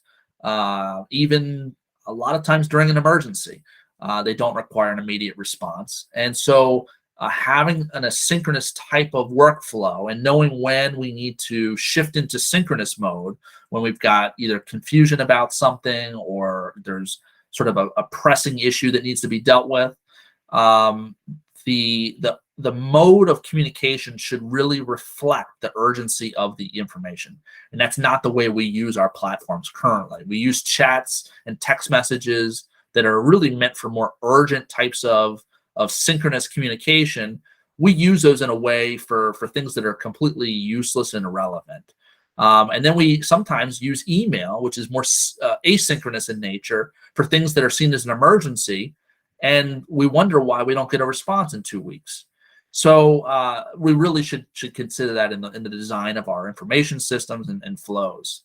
And distributed work allows for what we call non-linear work days, where people are no longer working that 8 to 5 schedule any longer. Now they're working based on the times that are best for them, and there's a lot of flexibility there, where they can work with other conflicting pieces of their schedule, whether it be they need to take their children to school, or they need to drop something off at a certain point in the day. They can work around that, because again, the priority is on asynchronous work. They don't have to be available every waking hour for a phone call or for a conference call or anything like that. And that also plays into our biology. People are built differently. Some people are morning people. Some people are evening people. And having asynchronous work and nonlinear work days as an option allows those people to work at the times that they're most effective and that they can get the most flow out of their work. And in order for this to work effectively at a level 4, really you need to do what they call team level agreements, where everybody in that team understands what are the norms of working in that environment. Things like, we're not going to call people up at all times of the day, or we're going to block out the morning every day to allow for collaboration or meetings or things like that. It requires everybody to have that same shared mindset in order for this to work effectively, because if one person expects that they can just chat somebody up at any time of the day or call them up or set up meetings whenever they want, but the rest of the team doesn't feel the same way, that's going to really create a poor team dynamic. There's some evidence that goes around this, particularly the concept of information processing. As we talked about in level 4, the big thing there is how do we maximize the tools that we have to get the information to the right decision makers, especially when there's urgent information versus information that's not really as urgent. And the one theory that I've done a lot of research on as I've looked at this concept is called media richness theory by Richard Daft and Robert Lengel. And the idea here is that all communications mediums are not treated the same. They all are not the same level of effectiveness. They all have a purpose, but they don't all do the same thing. And so one of the things that we frequently hear is that, okay, in an emergency operations center, we're much more effective at being able to relay a piece of critical information to a stakeholder, and we're able to get the right reaction out of them. We're able to understand whether they perceive the information correctly. All of that kind of stuff is much easier in a face-to-face environment. That's much less effective as we look all the way at the bottom of this spectrum, where if we were to send a sort of an unaddressed letter out to everybody on our team, but yet we expected one person to take action on them, and we wanted to have a confirmation that they were actually going to do it, that's probably not the best communications medium for that.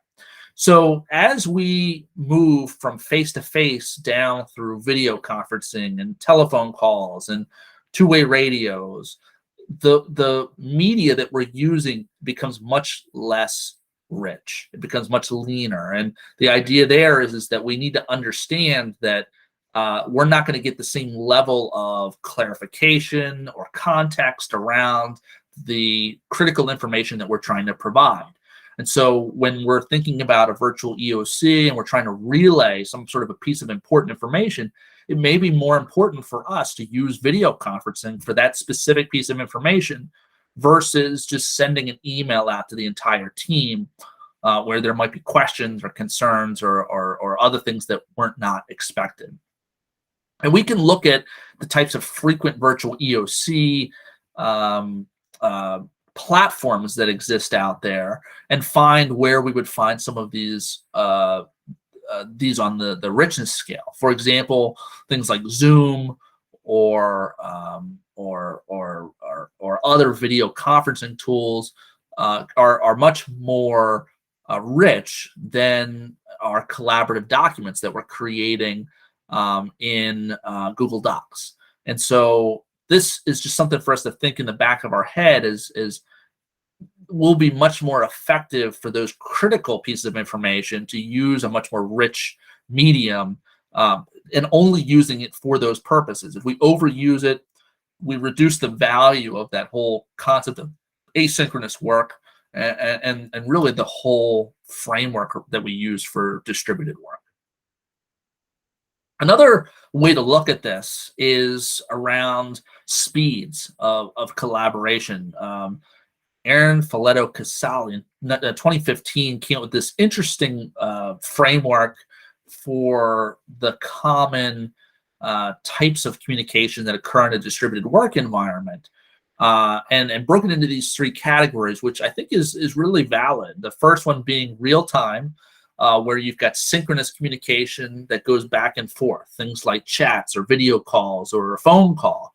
And the idea there is that there should be a sense of urgency in whatever the information that's being captured or trying to be relayed in that in that medium.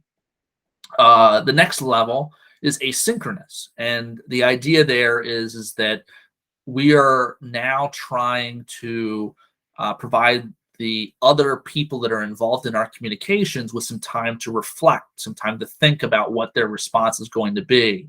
The documentation that's involved in asynchronous communication is persistent. It's always available, and it's accessible to people to be able to access in years in the future. And then the last one, if we look back at the last spectrum that we had about like unaddressed documents and things like that, we call this the storage category. And this is where it's completely asynchronous. It's up to that person who's trying to access the information to really initiate the process. It's timeless, it's available all the time, and it's very clearly organized, into folders or other techniques to be able to make it easily accessible and intuitive for people to access when they need to. And if we sort of relay this into emergency management terminology, storage is our emergency plans. Those are the things that are our SOPs, our emergency operations plans, our mitigation plans. They're things that are not back and forth communications. They are evergreen documents that we should be, pulling from over a long period of time and being able to access them when we need to access them. So this is just yet another way to kind of look at this when we're operating in a distributed work environment. Yet another way that we can look at communications and information processing is around interdependence. And so this is a concept that was developed by James Thompson in 1967 to look at the different types of workflows that we have within our jobs and understanding how we may need to coordinate with other players or other stakeholders depending on the type of activity that's taking place. So for example, if we're looking at pooled interdependence, the idea there is that one person can start the activity and then a number of other people can take that initial product or that step in the process and take it and go in their own direction without any need to interact with any of the other people who are involved.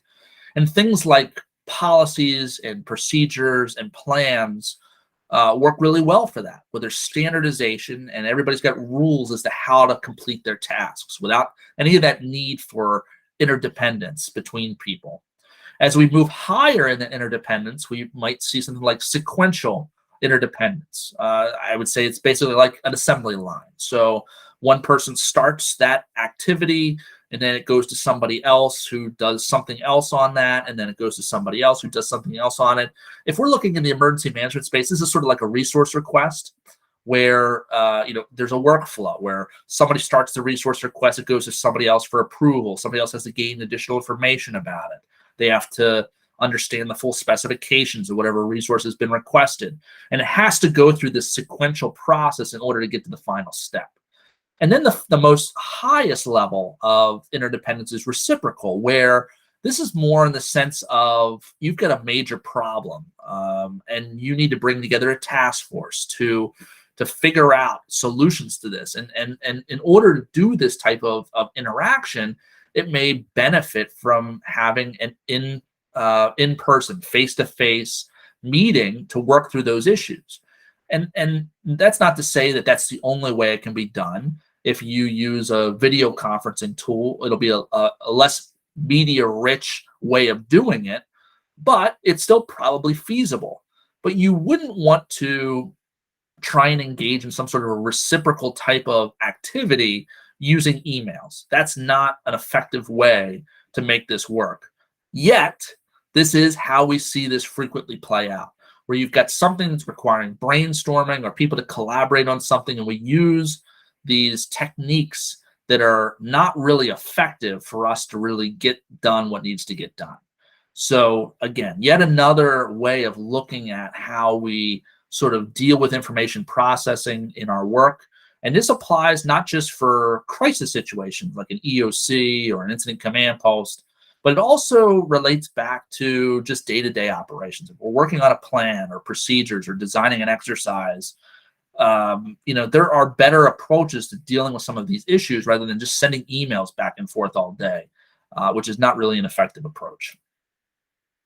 So this is kind of shifting gears at this point now, where we're looking at the challenges that can be encountered by moving to a distributed work environment, particularly in the sense of emergency management during crisis operations.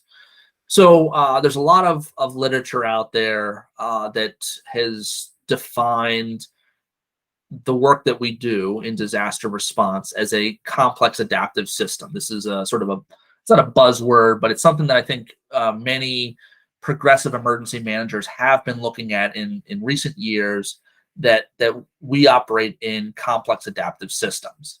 And what I've done is I've looked at some other sectors that are out there looking at how to manage incidents, particularly in the sense of IT-related incidents. The failure of a web service or of a system that's critical to providing connectivity to somebody, or even just in layman's terms, things like YouTube or Facebook or Netflix. If they failed, how do we manage the response to getting that service turned back on. And so as I've done some investigation on other sectors that are doing this type of work, I came across a number of scholars who have done some really interesting research on complex adaptive systems and how we respond to them, and how doing it in a distributed environment can create substantial costs of coordination. First,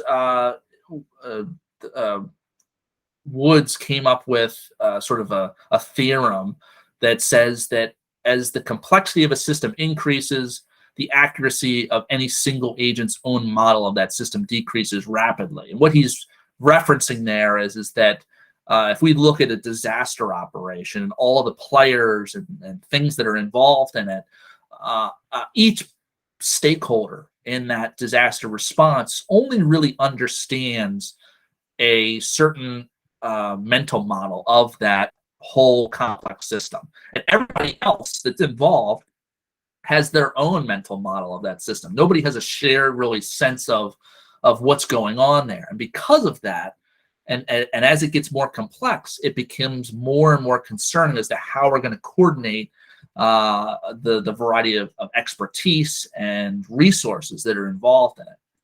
And then he goes further on to say that in complex adaptive systems, everybody's model is going to be partial and incomplete. And that's because everybody doesn't know everything.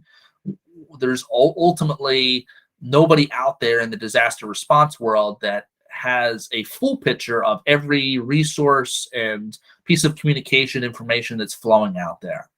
And a number of other scholars then, looked at this and said, okay, during these complex adaptive systems and incident response, we need diverse perspectives to handle these anomalies because we all don't have that shared mental model that has a full and complete picture of everything that's going on. We need to be able to pull from these other players who have some sense of understanding about their piece of the system. For example, in emergency management, we might be having a substantial rainstorm. I think I have a general understanding of how the stormwater system works, but I don't.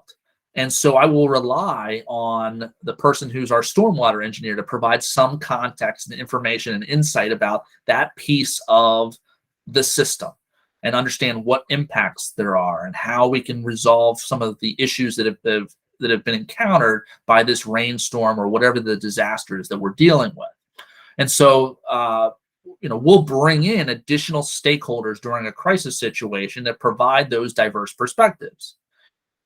But a scholar by the name of Laura McGuire wrote in some of her work that by adding and introducing all of those additional players into our system, there's additional cognitive load. There's additional work that's involved in trying to deal with all these people and trying to share information with them and gain understanding about what they're trying to tell us and interpret their information. It just creates a lot of extra work. And if you just stop and think about any incident that you've dealt with as an emergency manager, you can understand this. The larger the incident, the more players that are involved, and how much harder it is to get everybody on the same page. It's really, really challenging. So Laura McGuire, she did this really interesting research back in 2020 called Controlling the Costs of Coordination in Large-Scale Distributed Software Systems. She looked at a number of large IT sector companies that are out there and looked to understand how their primarily distributed teams that exist were dealing with these incidents as they occurred, failures of their servers or bugs or errors or other systems that failed. How did they coordinate as a team to be able to try and get those systems back up and running again? And there's some interesting parallels to the work that we do in emergency management in her research. Her research specifically looks at 3 different vectors that I think are really, really interesting. The first one is distributed work systems, as this whole presentation has been about. The idea of humans that are not co-located, but they're working together on what's called joint activity.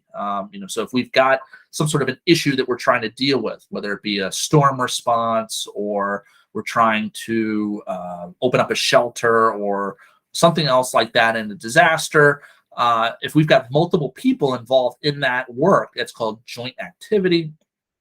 The second category she looks at is what's called computer-supported cooperative work.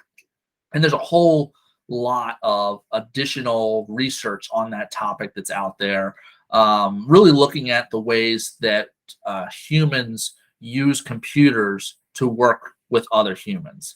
And that's ranging from collaborative docs like Google Docs or Zoom or Slack or other types of tooling that's out there that we use to help us work together with other humans.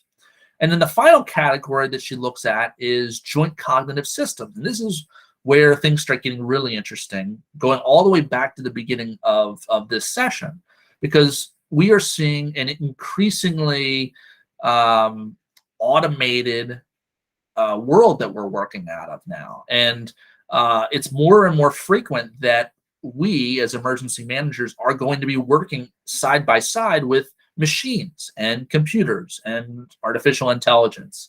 And so joint cognitive systems study the realm of that interaction between computers and humans working together on, again, that joint activity. If we're trying to determine, as an example, evacuation routes after a crisis, well, we could send out humans to go out and measure the depth of floodwater and do some surveying to understand the height of roadways and things like that. But we also can use computer modeling to help us do some of that work. And so what we'll find is that this joint activity between computers and humans now needs to be coordinated in order to work effectively and get the outcomes that we're looking for.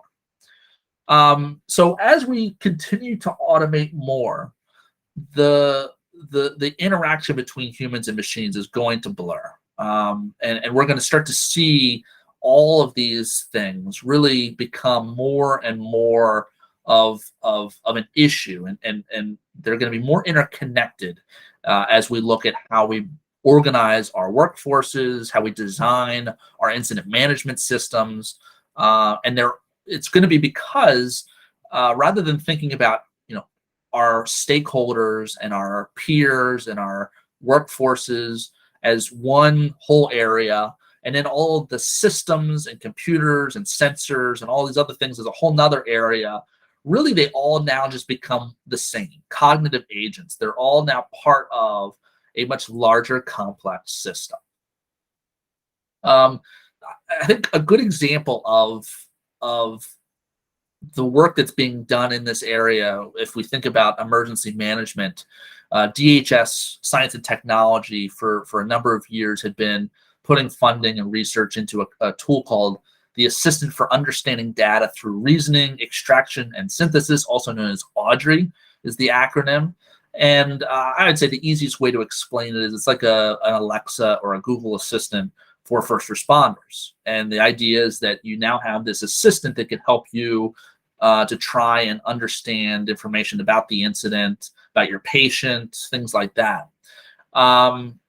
This is just one sort of initial example, very early days type of example of where I think we're progressing in the future, where we'll be in an emergency operations center and you'll have assistance from artificial intelligence and from other types of technologies to be able to help us do our work.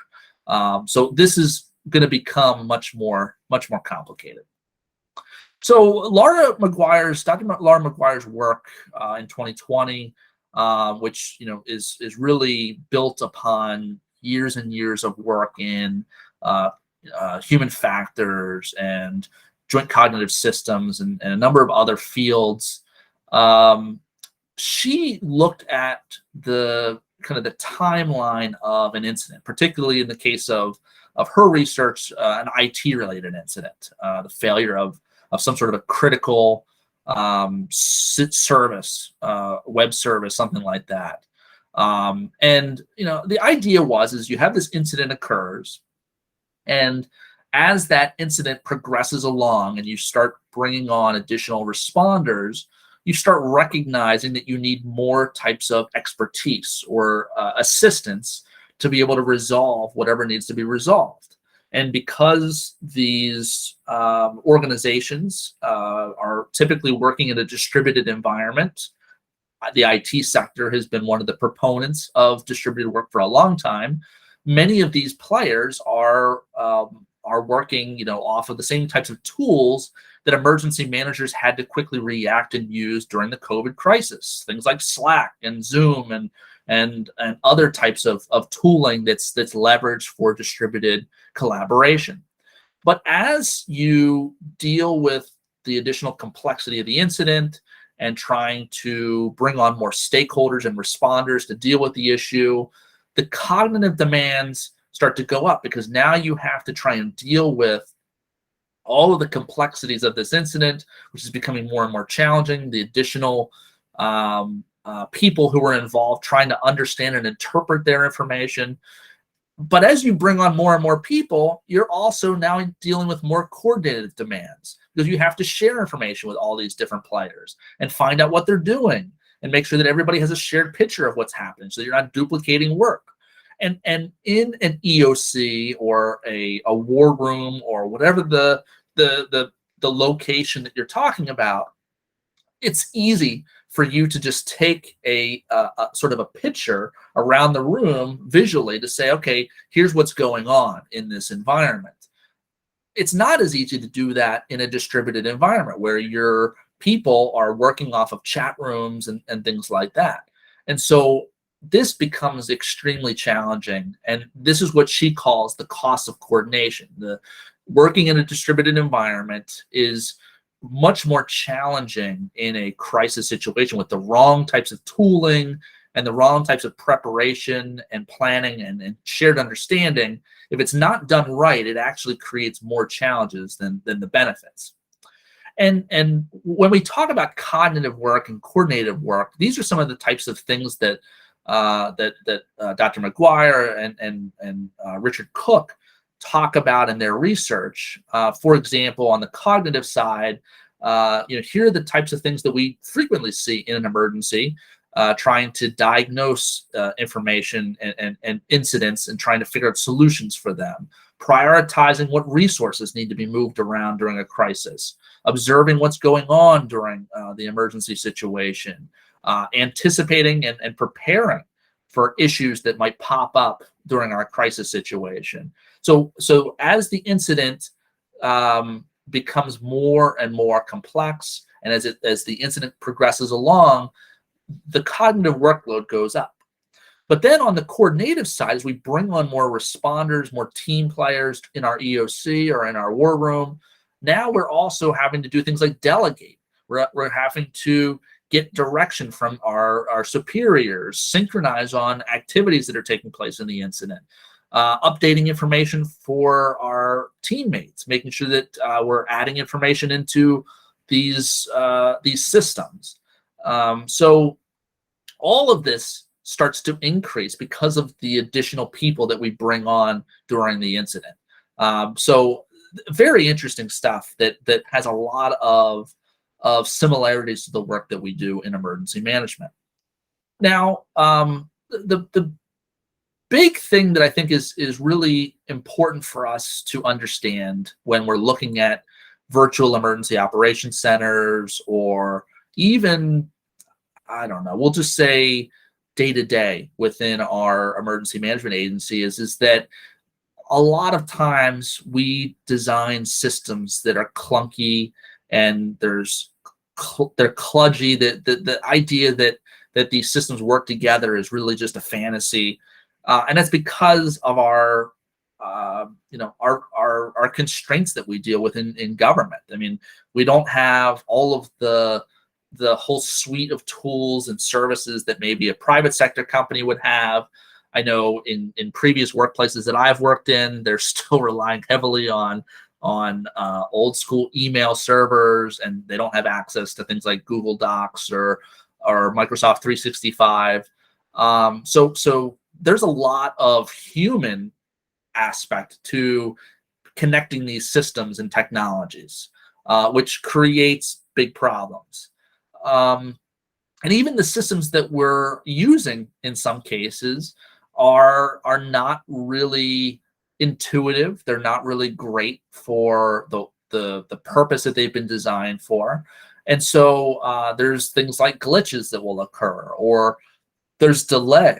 I know a good example that I'm familiar with is that, there's a system out there that collects information from our computer-aided dispatch system, and then it needs to connect to another system in order to put it onto a map. And what that does is it creates a delay because the systems weren't designed to connect to each other. And we see those types of things happen frequently in virtual emergency operations centers and stuff like that. You have difficulty with access, as we talked about earlier, about the need to default to open when it comes to security, because number one issue that we find during a crisis is that somebody doesn't have access to the right board on WebEOC, or they don't have access to a certain file or something like that. So you have to change the mindset to allow open access to everyone in order to try and reduce the cost of coordination related to the different types of tools that we use for a virtual emergency operations center. I think the other big area in this topic is when we're implementing one of these tools. There's a lot of vendors that are out there that provide purpose-built EOC platforms online. And then there's a variety of vendors out there that we use every day within our organization or within our jurisdiction that we use day to day for collaboration. Things like Microsoft 365 or ArcGIS or Google Workspace. These are tools that are available to all of our partners in our organization, not just for emergencies. And so you have to select which one is best for your incident management and pilot it and try and figure out ways to make sure that everybody is trained on that tool and that they understand how it's supposed to work in the bigger picture of things. And so there's costs involved in all of that. And then working around limitations, trying to, in the middle of an incident, you realize that the system doesn't work the way that you want it to, or the server fails and or the power to the system fails and you don't have access to it anymore. How do you get around those things? So you have to work around those limitations in these tools that you implement. So her idea, Dr. McGuire's idea here is that by implementing these platforms in a way that is not thought through properly is going to result in costs of coordination. It's going to result in additional burdens on the organization that may not be experienced when we're talking about face-to-face interactions that we might find in an emergency operations center.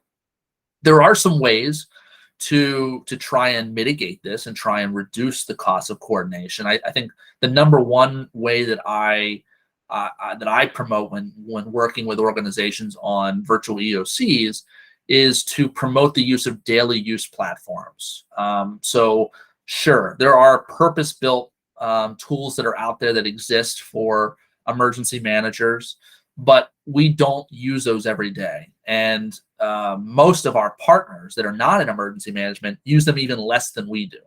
So, is the cost of coordination worth having these specialty built tools that are used once in a blue moon versus using tools that are providing a lot of the same types of functionality day to day, whether it be your Microsoft 365 and many of the tools that it brings to bear, like collaborative documents or Microsoft Teams or things like that. People are familiar with the interface. They're familiar with how these tools work. They're familiar with the functionality and the features. And so that helps to reduce some of these costs related to the tooling that you use within your organization.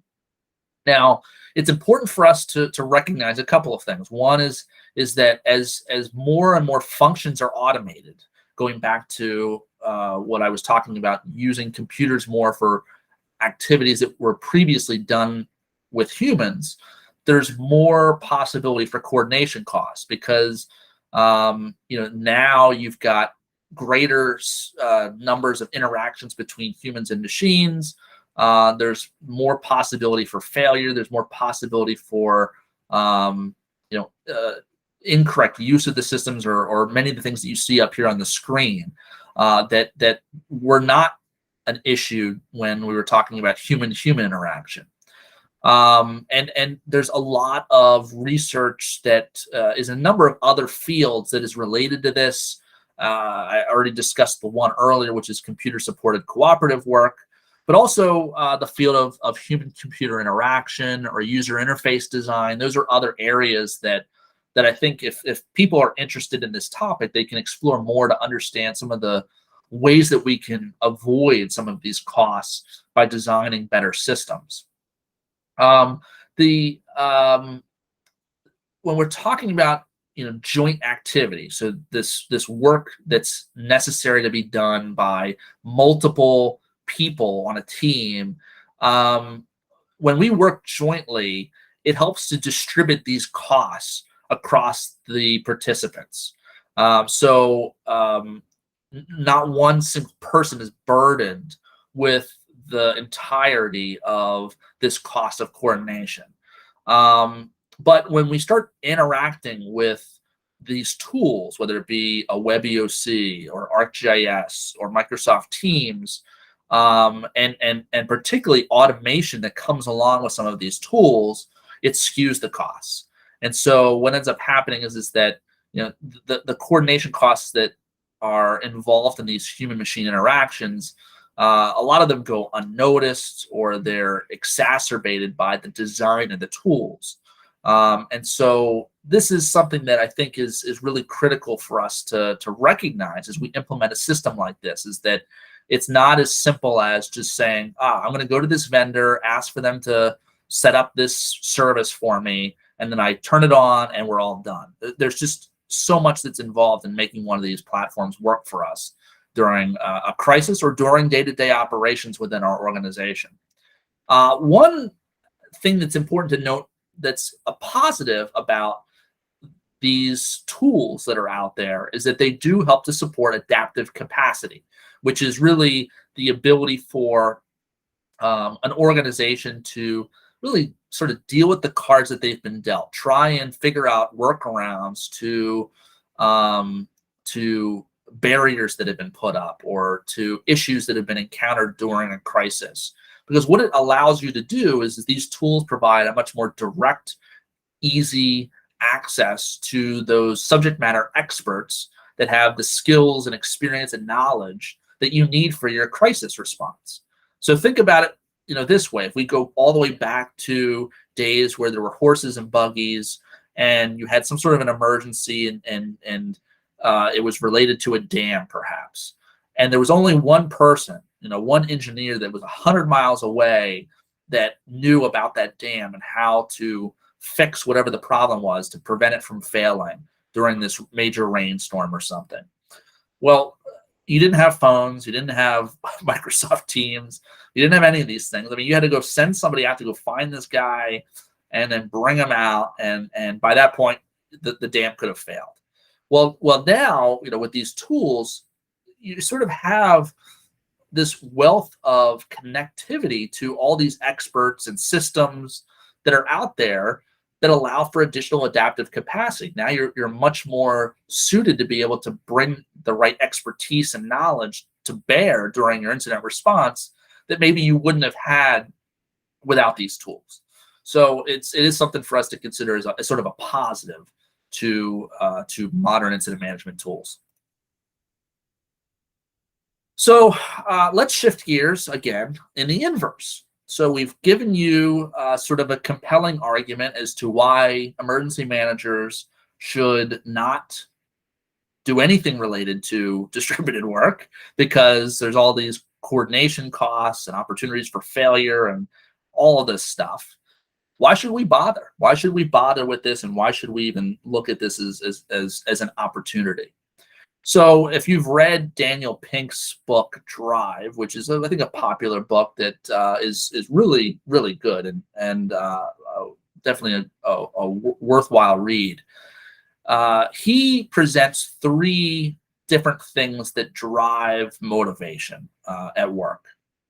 The first one being, the urge to get better skills. That's what we would call mastery. And I think we see good emergency managers definitely are they desire to get better at their jobs. Purpose, the desire to do something that has meaning, that's bigger than yourself. I think another area that emergency managers have a really a strong case for. If you're working in government, there's sort of that public service type of mentality. But even if you're an emergency manager or business continuity specialist in the private sector, even within your organization, you feel that you have like a sense of purpose to be able to help your coworkers or your organization. There's definitely a sense of that, I think. But the area where I think we have the weakest kind of category in Daniel Pink's framework here is autonomy. And autonomy is our desire to be self-directed, to have agency over ourselves and our environment. And this is something that is really hindered by this co-located first mentality that we have in government organizations, and particularly in the sense of first responder and public safety types of professions, is that it cannot be done elsewhere. It has to be done in person at this one location. So Daniel Pink kind of presents this framework from the sense of a very broad, in life. How do we motivate people to do things, whether it be at work or whatever? And there have been other people that have done kind of a much more extreme level of research on this topic when it comes to autonomy. Some of the examples being Frederick Laloux's book, Teal Organizations, another very interesting perspective about major companies that have basically designed bossless organizations where people have extreme levels of autonomy to be able to make decisions and kind of push an organization forward. And yeah, definitely something that was surprising to me when I read that book. And then also a more generally well-known term, holacracies, where essentially the idea is that there's a much more distributed level of management and supervision. There's no real people who are in charge of the organization. I'm not arguing for that in this case. I think that those are interesting perspectives to look at when we talk about autonomy. But really, when we're talking about distributed work, we're really not telling the organization to eliminate managers and directors and leaders.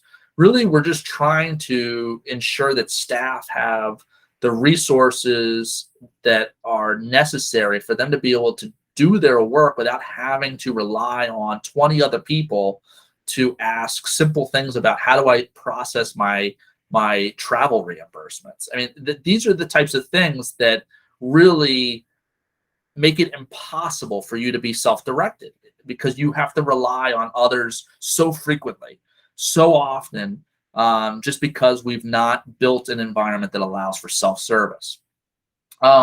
So I think it's important for us to say, with the loss of the affordances that are provided by co-location and the known cost of coordination, which Dr. McGuire's research has presented to us, why bother for striving for virtual EOCs or distributed work for blue sky emergency management? Well, it's because of autonomy. We want to try and fill in that last piece of this puzzle where we can certainly present the opportunities for mastery to our emergency managers. They certainly have purpose in the work that they're doing, the important work that they're doing, but they are not in an environment where they have autonomy. And this is where I think we can do some really great work moving forward. And there's a lot of specific concerns that we have about the emergency management workforce. So that includes things like looking at staff burnout, because we're having more frequent disasters. I think looking back at COVID, we had not only did we have year-long disasters that were impacting our workforce, but there were other things that were still happening while they were dealing with COVID, storms and cyber attacks and everything else. So our staff are getting burned out. Mental health concerns. Not only are these additional stressors that we're putting on people creating a work environment that's very challenging. We're forcing them to work in typically very poor environments that don't help their mental health without the resources that might be beneficial to them that are available from private sector companies on this topic. Now, this is something that's sort of, I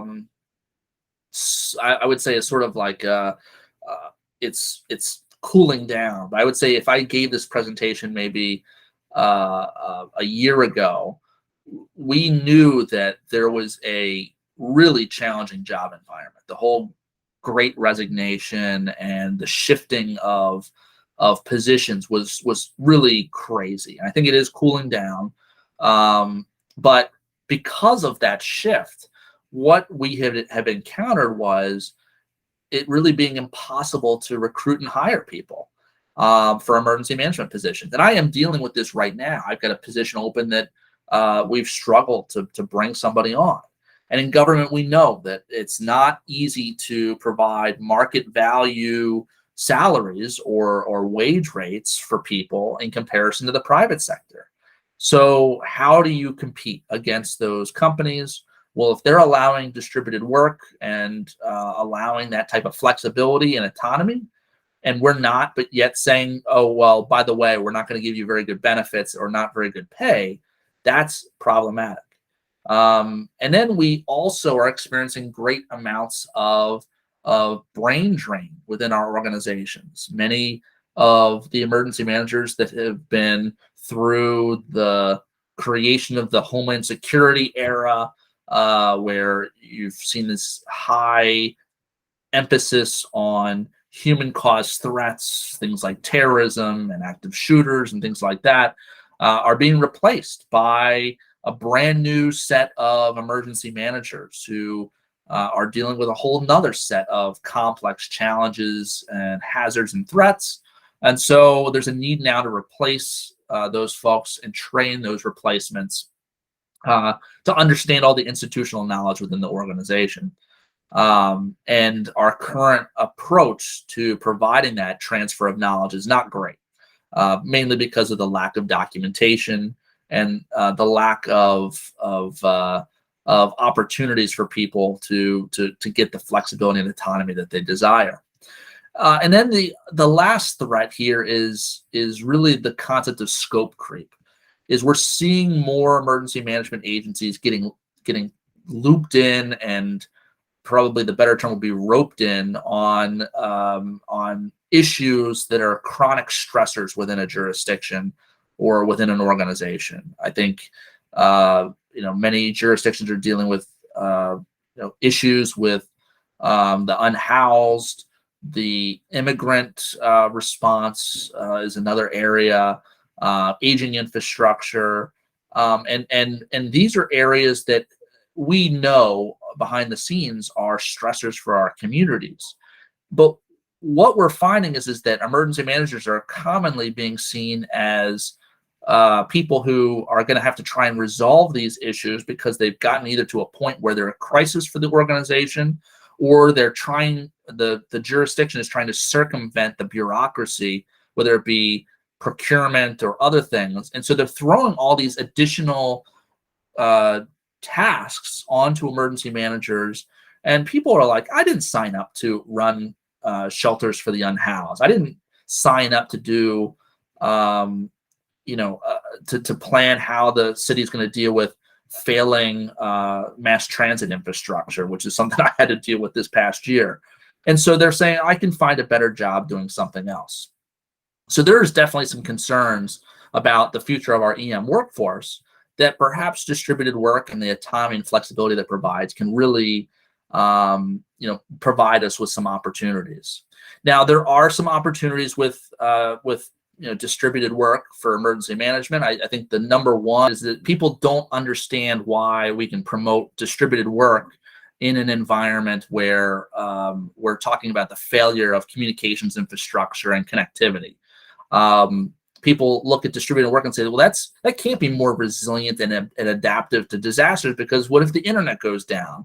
Well, actually, what it's looking at is that historically we've relied on single facilities as the only available location that we could work out of. And if that facility was lost for any reason or was not providing the full capacity that was needed, based on function of that facility, it was basically useless.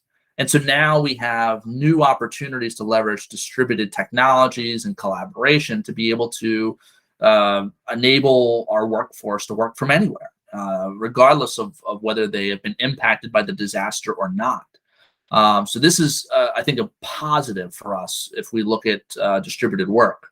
I know we know that we've seen a number of studies over the last few years during COVID that many employees have said, I'm actually more productive working remote rather than being in an open office environment where I can't get the work done that needs to be done.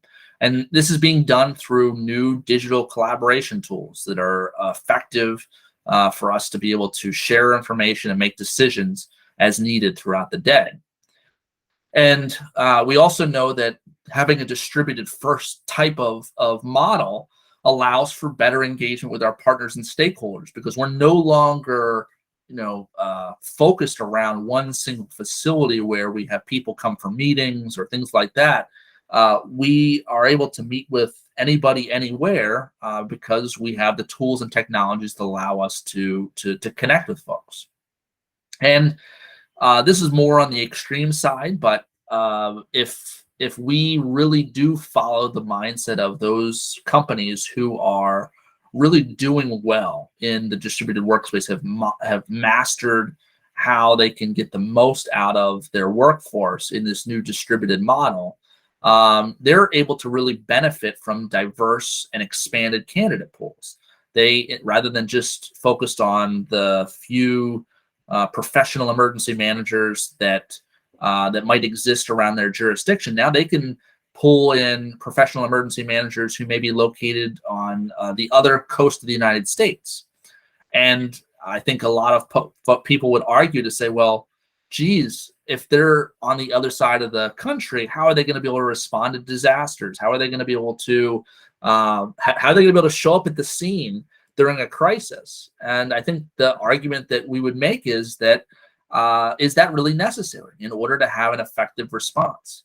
And in particular, is this a one-size-fits-all issue?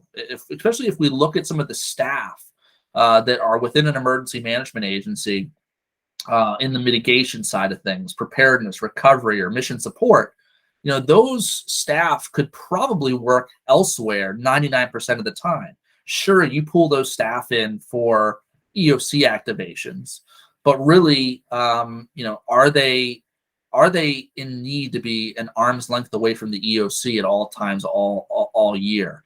That's something that I think is worth questioning. There's also the benefit of a smaller carbon footprint. Your staff are no longer adding to the, and this is, we're talking about peanuts here, but this is, if we're looking at distributed work at a much larger scale, they're contributing to that benefit of reducing the number of vehicles that are out there, the number of people who are out there commuting every day. And now, as we know, the smaller climate footprint is certainly going to be much more beneficial to us on dealing with future natural hazards, which are increasing, in a way that's going to make it a lot harder for emergency managers as we move forward.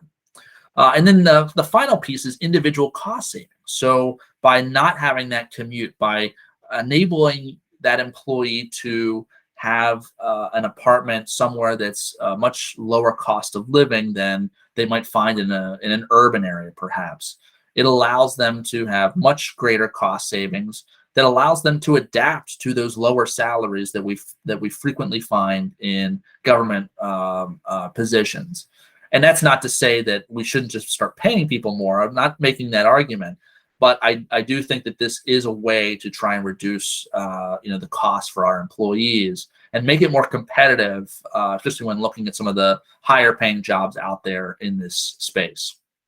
I think it comes down to this: if we're looking at our workforce in emergency management, are their duties in a physical emergency operations center the lowest common denominator that really hold us back from adopting distributed work? If emergency managers didn't have this responsibility of being available at this one building in their jurisdiction, would there be a greater desire to allow for them to work distributed?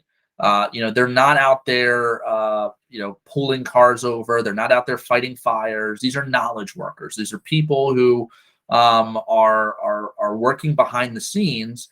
I would say that the common belief that they have to be available to respond to an EOC, or even in some jurisdictions, respond out in the field. I know that that's definitely something that many jurisdictions also see happen for emergency managers. That is really the lowest common denominator here. If it wasn't for that, a distributed environment would probably be much more feasible and accepted by the overall workforce, regardless of the benefits of bringing together your teams for team building and collaboration at various times throughout the year. So some of the other things to consider when it comes to EOCs and distributed work and sort of this changing workforce that we're looking at. First of all, we know that an EOC doesn't just have the emergency management department located in it. You'll also find that HHS, the Health and Human Services, might show up, the Department of Transportation, the Public Works, the Fire Department, Police Department. So some of those departments have very hands-on missions within their organizations or within the jurisdiction.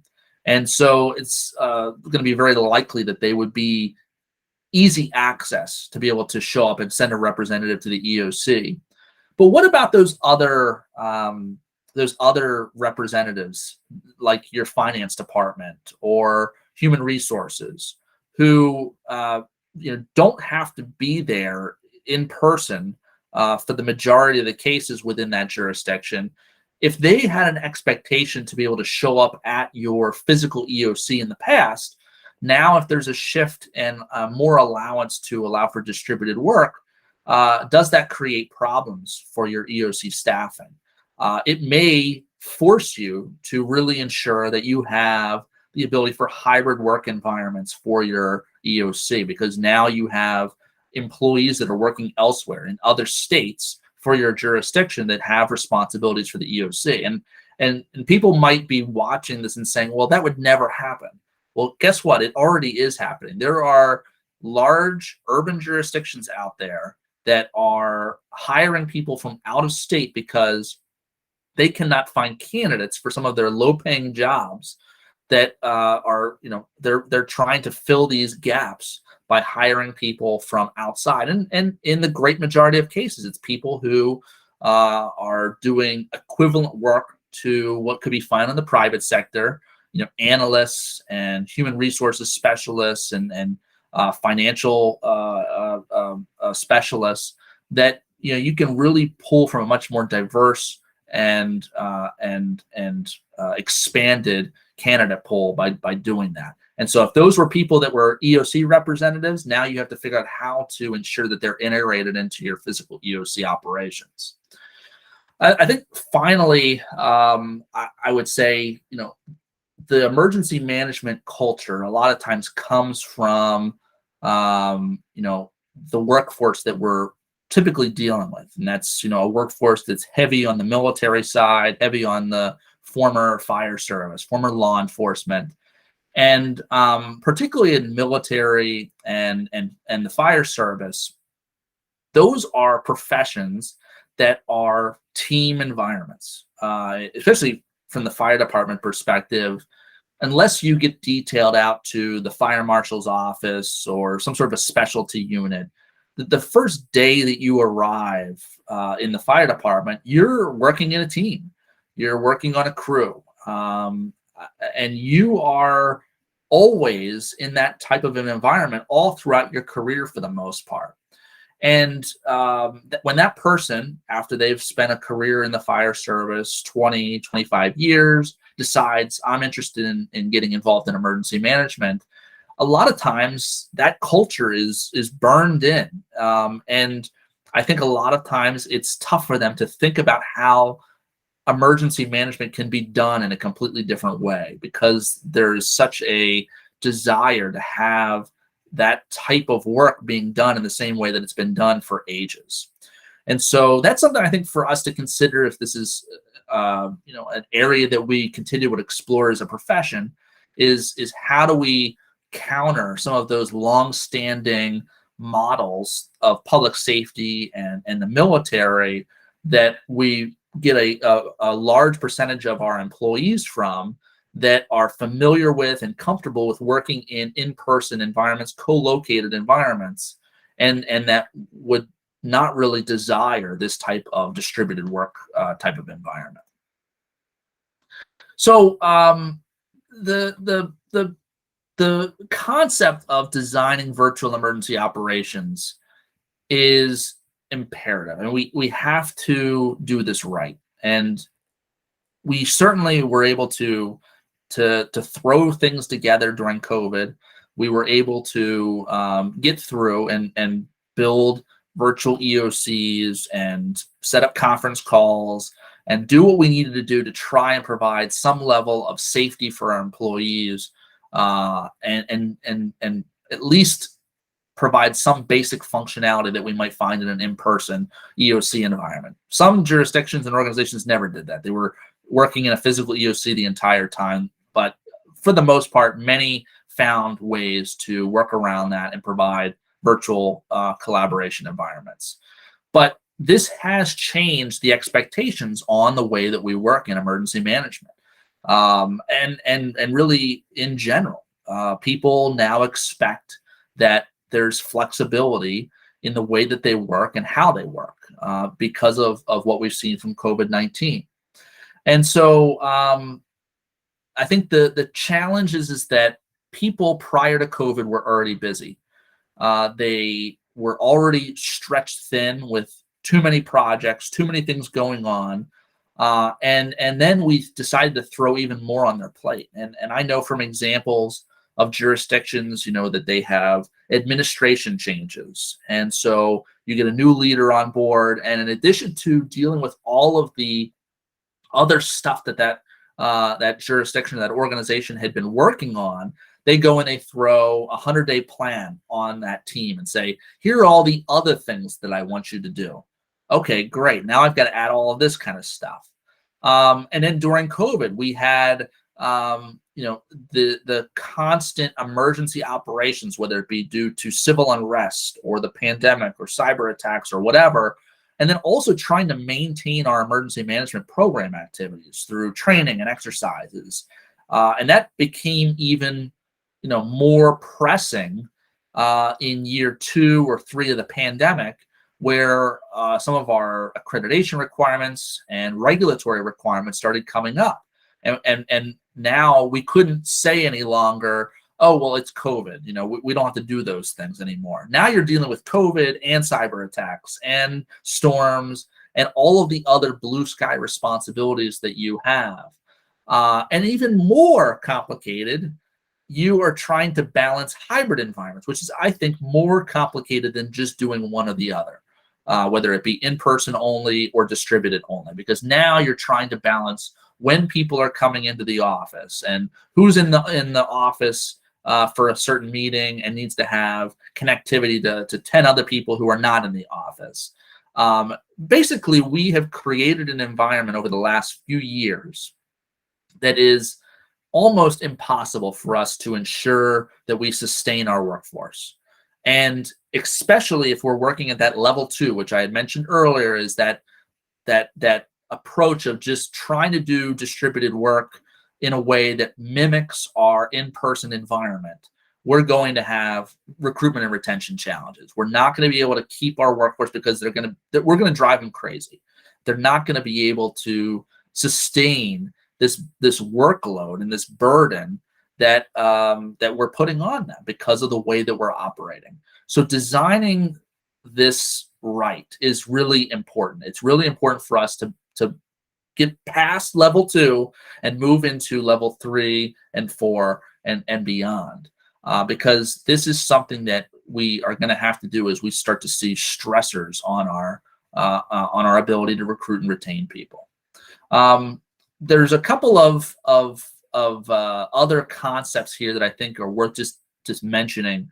There's an article out there. If you search it on Google, you'll find it, about maker's time versus manager's time. And the idea behind this is that if we look at a workday, people who are in management roles have much more flexibility to be able to design their schedule around the information that they need to be able to make decisions. And what they will do is they will go on to their calendar, and they will book lots of meetings and appointments to try and gather this information in order to make to make their decisions and be able to move the organization forward. And if you look at their schedule, we call that manager's time, where it's broken up into all these little meetings all day to try and collect this information. But then there's the other side of the coin, which is people who are trying to build things, to do things, to write plans, to design exercises, all those things. And those are the makers. And typically they work better in large chunks of time to be able to start a project and work for a period of time to be able to complete it in that sense of flow that we had talked about earlier.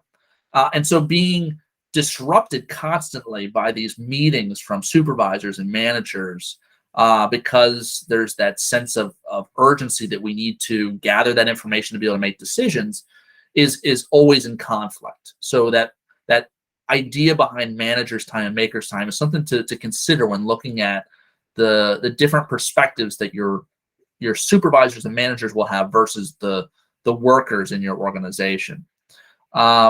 I think the idea here is that we want people to think beyond the poor approaches to working in a hybrid environment. Things like just allowing people to work any day of the week in the office that they want, even if they're coming into the office one day and nobody else in the office is there. Like, what was the point of that?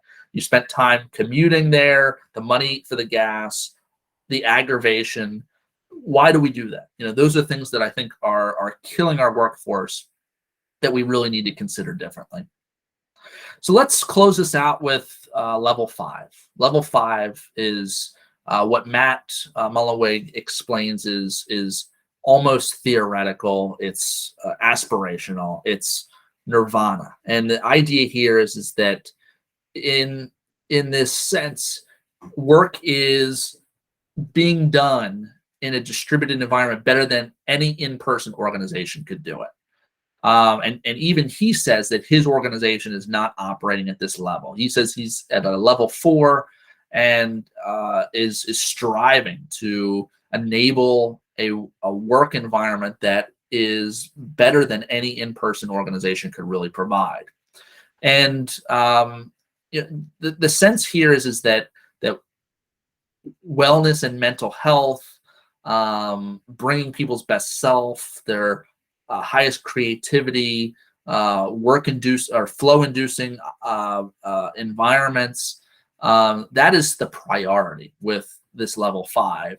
And most simply, it's basically saying that work is seen as a fun and enjoyable part of somebody's life.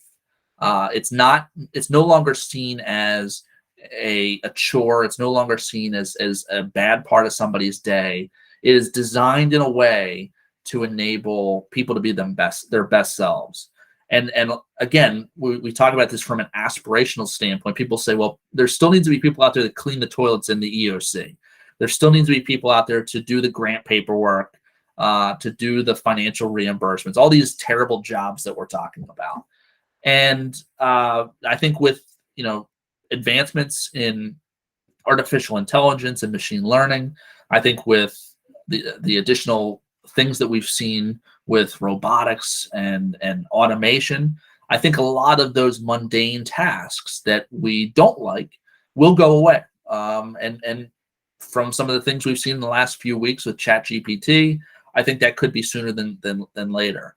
So what does that leave us with? Well, it leaves us with the types of activities that require a human, that it's better for a human to do that type of work than it is elsewhere. And if you read A World Without Work by Daniel Susskind, you kind of learn about how we might see the types of jobs shift over time that require people more in care work types of roles, where we feel more comfortable with humans versus a robot or a computer being a larger percentage of the workforce, or things allowing more creativity or things like that to allow for people to have opportunities to still provide productive work for society. So that kind of ties into this nirvana, is that as we see shifts in the workforce in the years to come, and as we see additional opportunities for distributed technologies, it may move us closer to this level. Now, the picture is meant sort of tongue in cheek. It's really to say, okay, in a future world, is this a reality where somebody could be sitting on a beach and they just processed a resource order for a 100 kW generator trailer? Honestly, that can happen today. There's people out there, they call them digital nomads, and they go around the globe and travel. They don't have any home. They just go around to destinations, and they work in a nonlinear workday, and they accomplish the tasks and activities based on outcomes. And what's crazy about it is they make tons of money because they've reduced their expenses for some of the things that they would encounter here in the United States, and still have a great time doing it. So I think the question comes to mind is that, okay, is this possible? Yes. What you see in the picture is possible. Is it accepted? Is it culturally accepted from the emergency management perspective that somebody would be sitting on a beach processing resource requests? That's, I think, where we start questioning whether this is a realistic expectation or not. But I think it is something that we can strive for. And I think that, I've experienced this kind of a mindset. So this is a picture of me in Florida, literally one of the first 2 weeks of February or March of 2020. As we were doing preparations for COVID. This was when I think many of us were wondering whether this was going to be something that was just going to be a blip in the radar. And I had a planned vacation and was there with my wife. And as people started reacting poorly to some of the national actions that were taking place at the time, things started happening locally. And the work that I had done over years to prepare for a scenario where I was able to be an emergency manager from anywhere that I had to be, I was able to deal with some of these crisis situations in some of the early days of COVID by a simple cell phone and internet connectivity. Now, that was not how I wanted to spend my vacation, but what it demonstrates is that we can, if we have the right training and tools and framework for our teams, we can operate in an emergency for the most part, most places. And that's what I did during that first week of the COVID response. Now, to kind of close us out here, as we start looking at what can we do about this? How can we, if we're going to move forward with improving our virtual emergency operations centers or our collaboration platforms that we have for day-to-day operations within our agencies, what can we do? And so John Allspaw, who's a well-known um, individual that has done a lot of work in the space of IT related incident management and human factors and how we deal with distributed response to crisis, as well as Dr. Laura McGuire, had put together sort of a listing of some of the types of things that we can do to improve our tooling, to improve those systems that we use for incident management. So those range from the tooling being able to have the ability to be interrogated. So if we come across a prompt in the system, can we find out further information about it? If we're confused, does it have the ability to interface with humans effectively? Can we do rapid sense making from the information that is gained from it? Can we get a grasp of whether it's a complex or a complicated situation? Does it have the ability for anomaly detection? If something is not going the way that the system was designed, does it tell you that this is weird and you should pay special attention to it? And really the most interesting thing about their recommendations is the last bullet, which is supervisory control. I think I've had a struggle for many years to say we should try and find as many ways possible to try and remove humans from the equation, because humans are the error. They're the ones that are the problem here. And they argue the inverse, where they say that really we want to ensure that humans can be kept in the loop and that they have the opportunity to override or to take control of the situation when that complex system fails. And whether that over time, over many years, as we see better technologies, more resilient technologies, whether that changes or not, and we want less involvement of humans, that's a question that other experts, I'm sure, are looking at. But as of right now, with the current environment that we work with, the current technologies that we are working with, there's still a great desire to have humans in the loop. And one other point on this topic here, when it comes to techniques to improve these platforms and the tooling that we use, this has become even more and more important in recent times because of the addition of things like low code and no code types of platforms. So, for example, Microsoft 365 has something called Power Automate, which allows you to sort of design workflows and connect the various systems together to take information from Excel and move it into Teams, and then take it from Teams and process it in this way and display it on a video. I'm just giving a kind of a crazy example here, but the idea is that now we're allowing people who are not programmers, or also known as citizen development, we're allowing people to design software platforms essentially to deal with various challenges in their jobs. And this is something that we will see more in the design of our incident management platforms. People will now have more control to be able to create new workflows and new tools. And so they need to think about these issues as they design these systems. If we look on the right-hand side of the screen, I'm sure many emergency managers probably remember this image during the Hawaii crisis. And while I'm not talking about alert and warnings here in this specific presentation, this is one of the best examples of what we're talking about when we're talking about trying to improve these so that they're more intuitive for the user to prevent mistakes and errors and failures. And a lot of this is also tied to human-computer interaction and user interface, user experience design. Also areas that are well worth doing more research on in the sense of emergency management. So I'm going to play a quick video here that I think also demonstrates the future of how we're going to better integrate the in-person environment with those who are distributed, working from their homes or apartments or wherever else. And we've seen a lot of concern about equity when it comes to providing access to these meetings and decisions and information.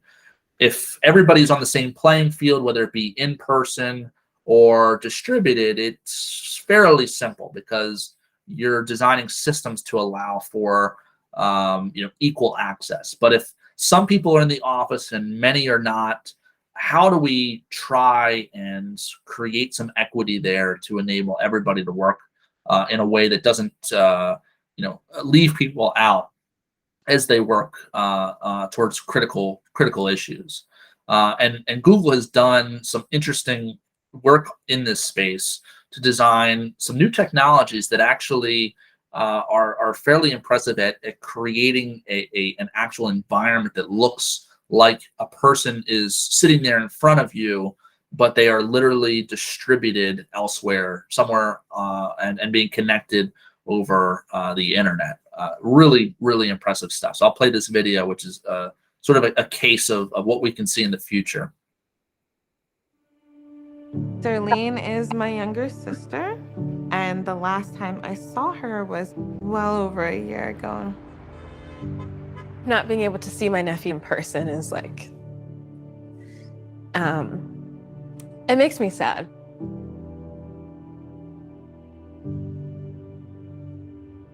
So imagine instead of looking at a screen, you're looking at a magic pane of glass. And through that glass, you're seeing another person on the other side. Hi, can you see me? Say hi to Auntie. Oh my gosh, I love you. Eddie! So, you look beautiful. And then you just start having a conversation, just like you would if you were physically together. Like, I feel like you're here. This is wild. I can see that curl in your hair. I can see how your sweater is falling. Yeah. But then you'll be saying, put on a little lipstick, Maury. There are really three breakthroughs coming together here. One is the ability to capture people as they are. The second is the ability to compress that information and send it over existing networks efficiently. And the third is the ability to render that person viewable through a three-dimensional display. So it really feels like you're talking with someone right in front of you.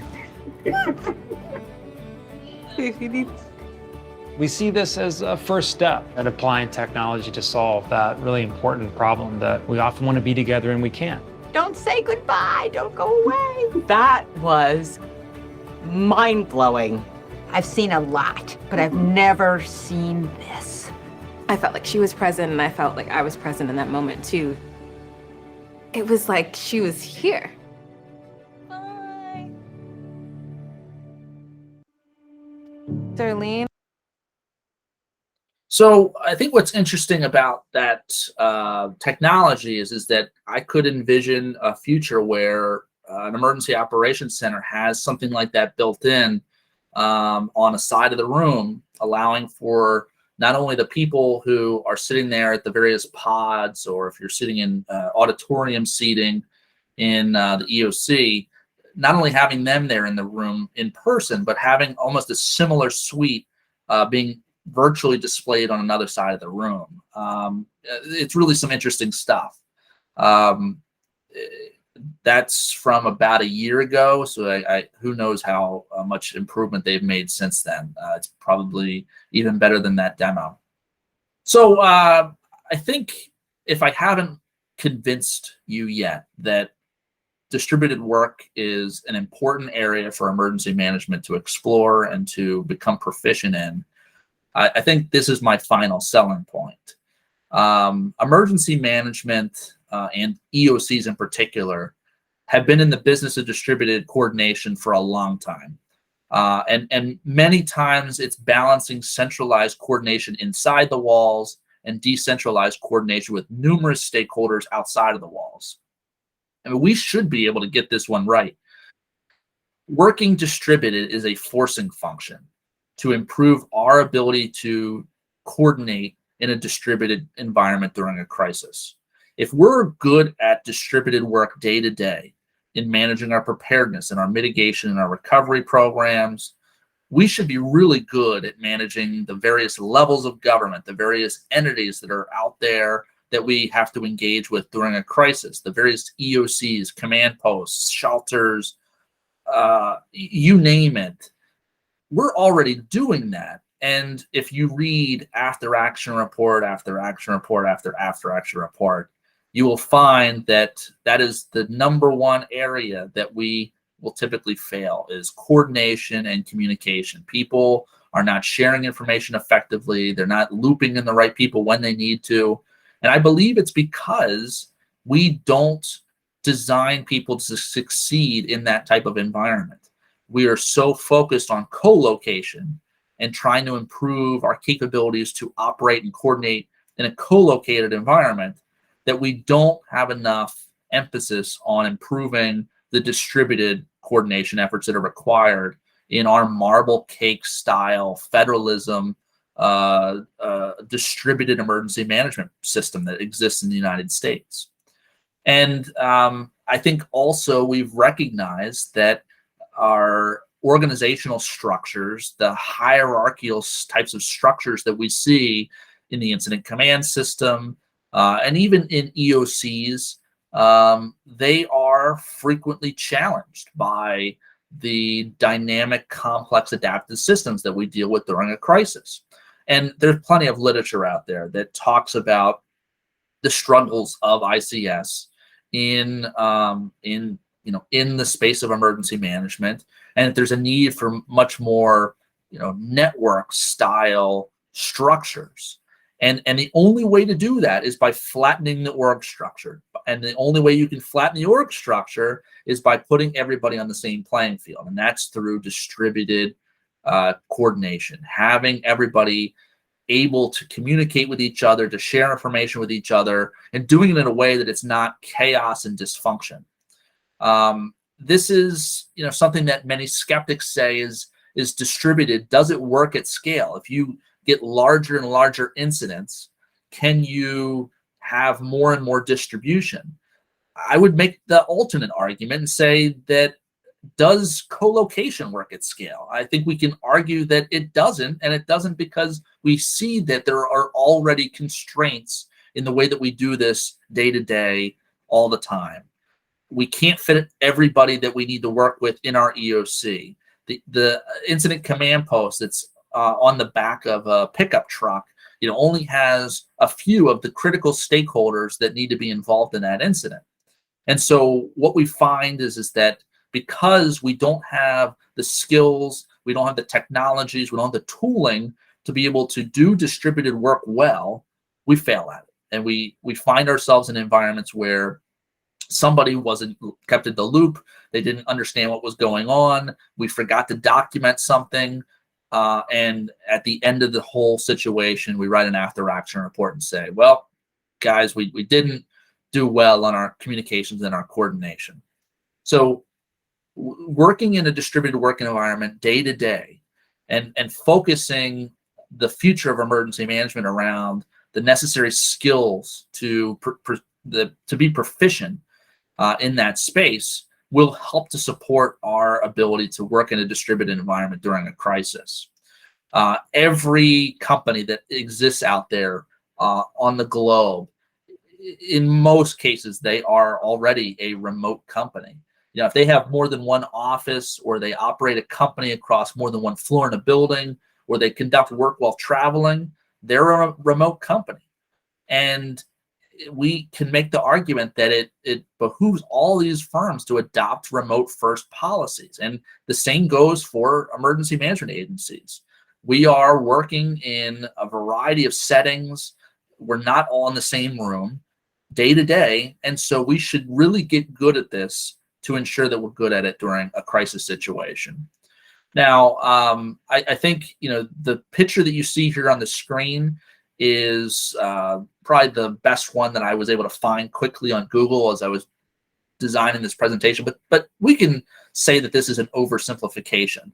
There are so many, probably hundreds of other stakeholders that are connected into each of these nodes, that it really, our current hierarchical model of communications and coordination is simply just not effective for the way that we operate.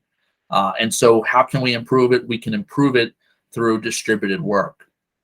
And I'll close by saying I've been in many EOCs where we, see this scenario where somebody comes to the EOC and says, oh, I need to go back to the office to do X activity because, the paperwork isn't there, or oh, my phone doesn't forward to the EOC, so I need to go back to my office to do this.